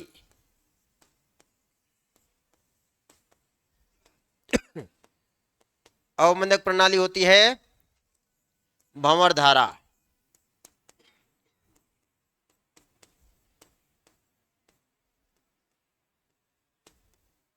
एक और पॉइंट लिखो जो अपने को एग्जाम में पूछते हैं, इसका और वाट मीटर का जस्ट उल्टा होता है। इसकी जो पोटेंशियल कोयल होती है, देखो कहां पर ये दिख रही है आपको, ये देखो, ये है पोटेंशियल कोयल, ये देखो, ये समांतर क्रम में है या नहीं है? अब इसकी पोटेंशियल कोयल को देखो क्या रखा आपने? मैग्नेट। और मैग्नेट का मतलब क्या होता है? इंडक्टेंस। मतलब इसकी जो पोटेंशियल कोयल होती है वो हाईली इंडक्टिव होती है, और उसकी कैसी थी? Highly resistive. अब ये पॉइंट इसमें भी वापस स्टार करके लिखो। इसकी प्रेशर कोयल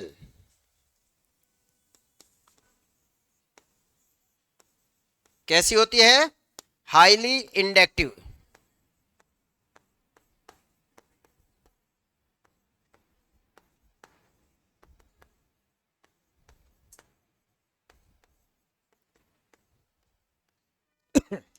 पीसी का पूरा नाम क्या है? हाँ, क्योंकि नहीं तो क्या अपने को फुल फॉर्म दूसरी याद है, हाईली इंडक्टिव होती है। वाट मीटर की कैसी होती है? Highly resistive. तो यहां से वापस देखो अपन के एग्जाम में कितने क्वेश्चन बने।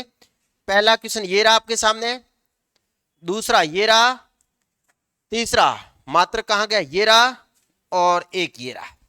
4 क्वेश्चन और आपके सामने बन गए।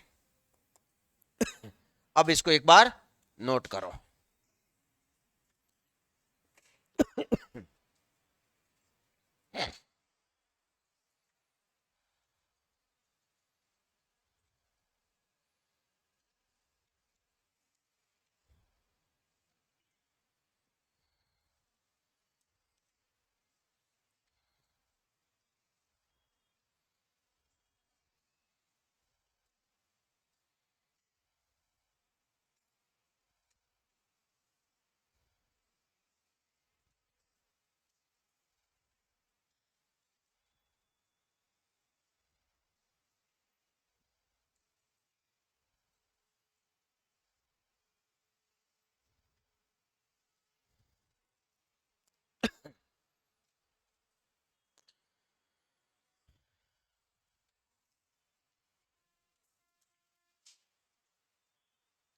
हो गया। नेक्स्ट, ऊर्जा मीटर के दोष। वापस स्टार। ऊर्जा मीटर के दोष। दोष अपने किसी के नहीं पढ़े हैं, क्योंकि दोष हमेशा इसके ही आते हैं अपने। ऊर्जा मीटर के दोष बहुत इंपॉर्टेंट है। इसके वापस एक तो इंटीग्रेटिंग और एक ये दोष वाला। अब आप कौन है इतने में भी, तो मैं क्वेश्चन हमेशा जो रिपीट होते हैं वहां 3 पॉइंट बताऊं। एक तो मेगर, जहां से 100% आपके एक क्वेश्चन मिलेगा, एक ऊर्जा मीटर, एक पीएमएमसी। ये 3 टॉपिक है जहां से हमेशा एक एक हर शिफ्ट में क्वेश्चन मिलेंगे आपको। और ऊर्जा मीटर वाला ज्यादातर संभावना यही है इंटीग्रेटिंग वाला ही मिलेगा। ऊर्जा मीटर के दोष कितने होते हैं?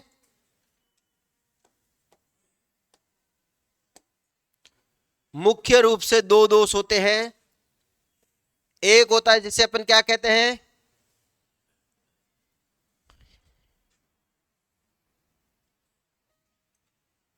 और वैसे इसमें फ्रिक्शनल दोष भी होता है। और फ्रिक्शनल दोष को जब भी दूर करना है तो अपन किसका प्रयोग करते हैं, बताने की जरूरत नहीं मेरे ख्याल से। अपन साइकिल चलाते हैं, उसमें से आवाज आने लगती है, देखा है ना कभी है? तो क्या करते हैं अपन, ग्रीस लगाते हैं। बेरिंग लगाते हो, ग्रीस लगाते हैं। क्या करते हैं अपन, ग्रीस करते हैं नहीं करते हैं? तो ग्रीस क्या है, एक वर्ड बोलो सही, लुब्रिकेंट। वर्ड क्या है अपना, लुब्रिकेंट का प्रयोग। तो फ्रिक्शनल हानि का जब भी पूछ ले, आपको भी पता फ्रिक्शनल हमेशा किसके बीच होगा, 2 घूर्णित भागों के बीच में, या एक घूम रहा है दूसरा इस तरह, वहीं पर होगा। तो वहां पर अपन क्या करते हैं, ग्रीस लगाते हैं। और ग्रीस का मतलब क्या लगाता है, लुब्रिकेंट। वर्ड आपको लुब्रिकेंट मिलेगा, ग्रीस भी नहीं मिलेगा। क्योंकि लुब्रिकेंट बहुत प्रकार के होते हैं, ग्रीस तो आपने एक पर्टिकुलर लुब्रिकेंट का नाम बोल दिया है, तो वो तो ठीक है, आप हर कोई कर दोगे, इसी कारण वो नहीं पूछ रखी है। एक मैं बताऊं सिंपली, कभी कभार अपन क्या करते हैं, मीटर को चेक करने के लिए क्या, अपन घर का पूरा लोड बंद कर देते हैं। फिर अपन मीटर के पास जाकर देखते हैं मीटर की बत्ती अब भी रुक रुक कर क्या हो रही है, जल रही है। और जल रही है मतलब आपके बिल आएगा, आपके यूनिट आएगी। इस दोष को क्या कहते हैं, क्रीपिंग दोष। तो पहला क्वेश्चन यही पूछ रखा, क्रीपिंग दोष किसका दोष होता है,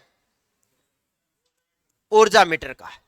और क्रीपिंग का सही वर्ड होता है रेंगन दोष। लेकिन ये हिंदी में भी आपको यही मिलेगा, इंग्लिश में भी यही मिलेगा, ये कभी वर्ड नहीं मिलेगा रेंगन।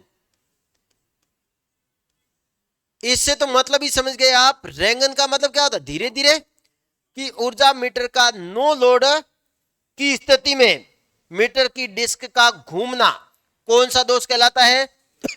एग्जाम में पूछते क्या पूछते हैं, अब देखो मैंने पूरी लैंग्वेज बोल दी है, आप ही बताओ इधर। हाँ, इसको खा क्या रहा है, क्या खा रहे हो, क्या खा रहे हो, वेरी गुड है। और डॉक्टर ने सजेस्ट, ओके, वाह जा जा। कोई बात नहीं, आजा। क्या बोला मैंने? क्रीपिंग दोष कब उत्पन्न होती, बताओ अब। डॉक्टर ने सजेशन किया, मैंने भी अभी बताया था, अभी थोड़ा सा मेरी बात भी सुनी होगी मैंने। क्रीपिंग दोष कब उत्पन्न होता है? अब बता दे, शर्म मत कर, कोई बात नहीं। अभी मैंने बोला था क्रीपिंग दोष कब उत्पन्न होता है, ये एग्जाम का क्वेश्चन है। नो लोड पर बोला नहीं था, नो लोड की गति में मीटर का धीरे गति से चलना दोष कहलाता है, कौन सा? लेकिन एग्जामिनर तो आपको इतना थोड़ा, एग्जामिनर तो पूछेगा कि ऊर्जा मीटर में क्रीपिंग दोष कब उत्पन्न होता है, तो नो लोड की कंडीशन में। लोड लगाओगे तब तो घूमेगा ही, किसको? तो पहली बात है कब उत्पन्न होता है, वेरी गुड, नो लोड, निर्भार की स्थिति में। याद रह जाएगा, लिखने की जरूरत नहीं हिंदी में। दूसरा क्या होता है, तो लिखूं या समझ जाओगे आप? नो लोड पर एल्यूमिनियम डिस्क का धीमी गति से घूमना, एल्यूमिनियम डिस्क का धीमी गति से घूमना।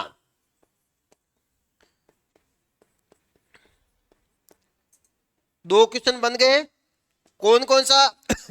कि क्रीपिंग दोष मुख्यतः किस मीटर का दोष होता है, तो याद रखना ऊर्जा मीटर का। कब होता है? नो लोड पर। बाकी डेफिनेशन अपन ने पढ़ ली है। अब इसका निवारण तो करना पड़ेगा, तो स्टार करके लिखो वापस, इसका निवारण कैसे करते हैं। वेरी गुड, कहां पर करोगे? है स्पेंडल तो होता ही नहीं इसमें, हाँ। तो क्या कहोगे आप? वैसे सही वर्ड स्पेंडल ही होता है, हाँ मेरे को पता था। क्या होता है? एल्यूमिनियम डिस्क पर विपरीत दिशा में, डायरेक्ट मत बोलो, विपरीत दिशा में दो होल करते हैं। तो यहां पर लिखो इसके निवारण, किसका? क्रीपिंग।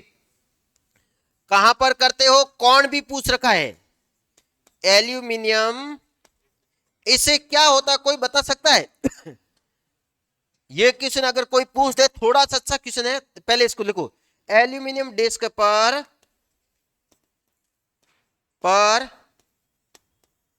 विपरीत दिशा में विपरीत दिशा में दो, क्या करते हो आप? कितने डिग्री के कोण पर? 180 डिग्री के कोण पर। अर्थात अभी मैं बनाता हूं आपको,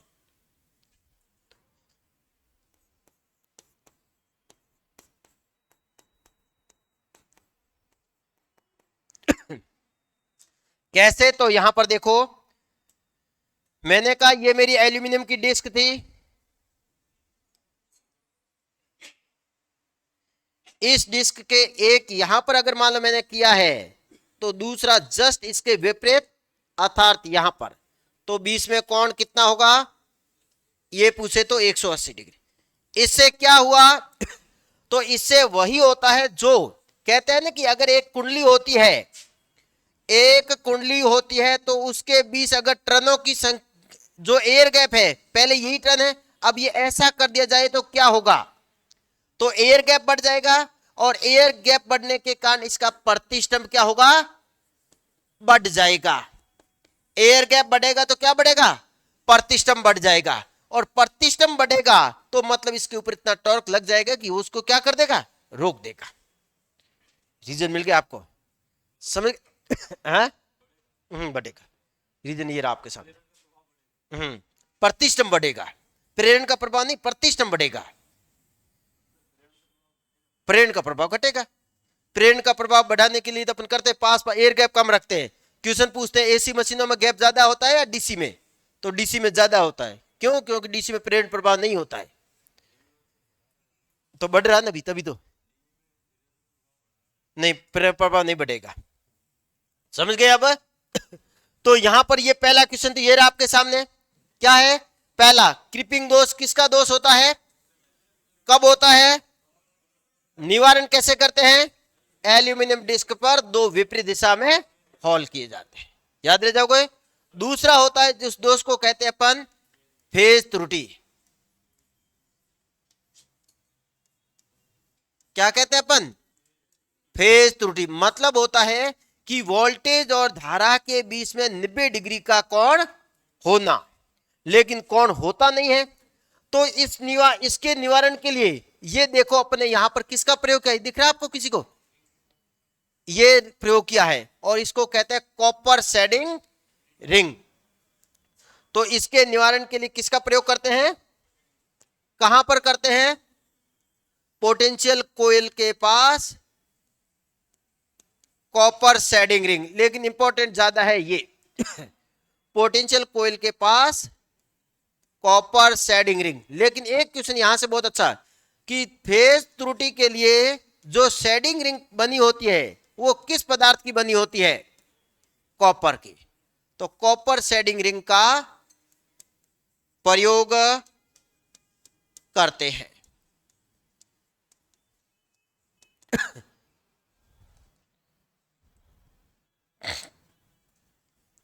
तो ये दो दोष होते हैं, इंपॉर्टेंट है क्रिपिंग दोष। यहां से 3 क्वेश्चन और बन गया एग्जाम में, तो इससे बहुत सारे अच्छे से क्वेश्चन बनते हैं, ध्यान रख लेना। हाँ वेरी गुड, सही है, 180 डिग्री कौन होता है। क्रिपिंग दोष मोटर में भी होता है, क्रिपिंग नहीं होता, वो होता है क्रॉलिंग। वो होता है क्रॉलिंग और इंडक्शन मोटर का दोष होता है, ठीक है ना। ये है क्रिपिंग। और क्रिपिंग दोष का मान, दोष का हो या त्रुटि का हो एक ही बात है, क्रिपिंग त्रुटि का मान हमेशा धनात्मक होता है, ऋणात्मक नहीं होता है। धनात्मक का मतलब समझे हो, ऋणात्मक हो तो फिर आप निकालोगे ही क्यों, मरने तो अपने बढ़िया, कम यूनिट आएगी। धनात्मक का मतलब क्या है, जितनी आनी चाहिए उससे ज्यादा आ रही है, तो अपने लिए डिसएडवांटेज है। कम आए तो अपने लिए एडवांटेज है, और ज्यादा आए तो ये कहेंगे। नोट करो इसको। ये अपन का क्या कंप्लीट हो गया, यहां पर मापांक यंत्र।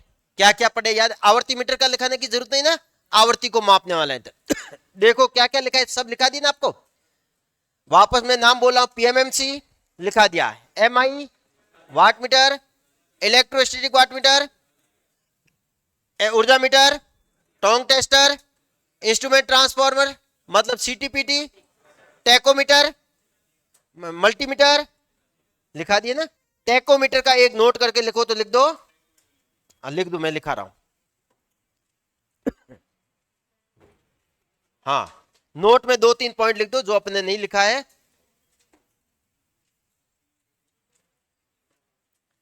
पहला लिखो, मोटर की गति को मापने वाला यंत्र। टेकोमीटर हेडिंग डाल दी ना।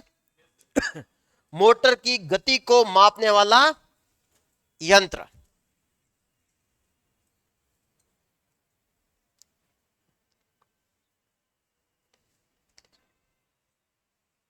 इसलिए कुछ लोग चुंबक का प्रयोग करते हैं बिजली से, वो पहले करते थे, अब कोई फायदा नहीं है, ठीक है ना। फालतू चुंबक लाओगे उसका खर्चा लगेगा। क्या लिखा आपने? मोटर की गति को मापने वाला यंत्र किसमें मापता है? आरपीएम में, रिवॉल्यूशन प्रति मिनट। दूसरा आप लिखो पॉइंट, कहां पे रखते हैं? शाफ्ट पर।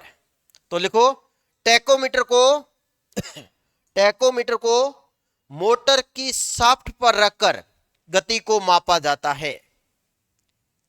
टेकोमीटर को मोटर की शाफ्ट पर रखकर गति को मापा जाता है। और आउटपुट पावर हमेशा कौन सी होती है? शाफ्ट पावर ही होती है, कभी भी रोटर पावर मत कर देना।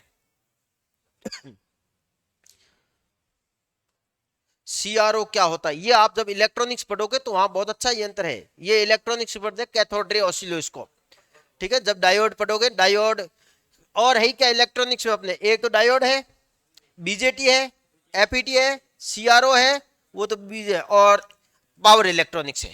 पावर इलेक्ट्रॉनिक्स में अपने यूजेटी है, और क्या है, ट्रायक है, डायक है, ये यंत्र है। मतलब काफी थोड़ा सा है, 8-10 क्लास का है, ज्यादा नहीं। हो गया ना, सर पढ़ाएंगे आपको, ठीक है ना। तो इसको एक बार नोट करो, अब एक बार वापस रिपीट करो बैठकर। हाँ, आज अभी मैं एक जने को किसी को भी पूछूंगा, फास्ट।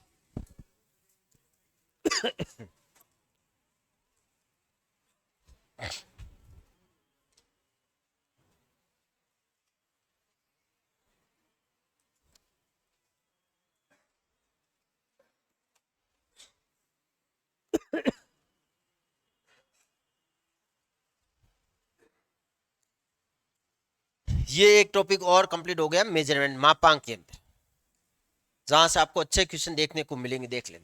और ये इंस्पेक्टर का किसी ने एग्जाम दिया है, 8 से 10 क्वेश्चन मिले यहाँ से मेजरमेंट, क्योंकि आज के टाइम समय मेजरमेंट काफी अच्छा टॉपिक हो गया है, क्योंकि हर जगह इसका प्रयोग करते हैं अपन।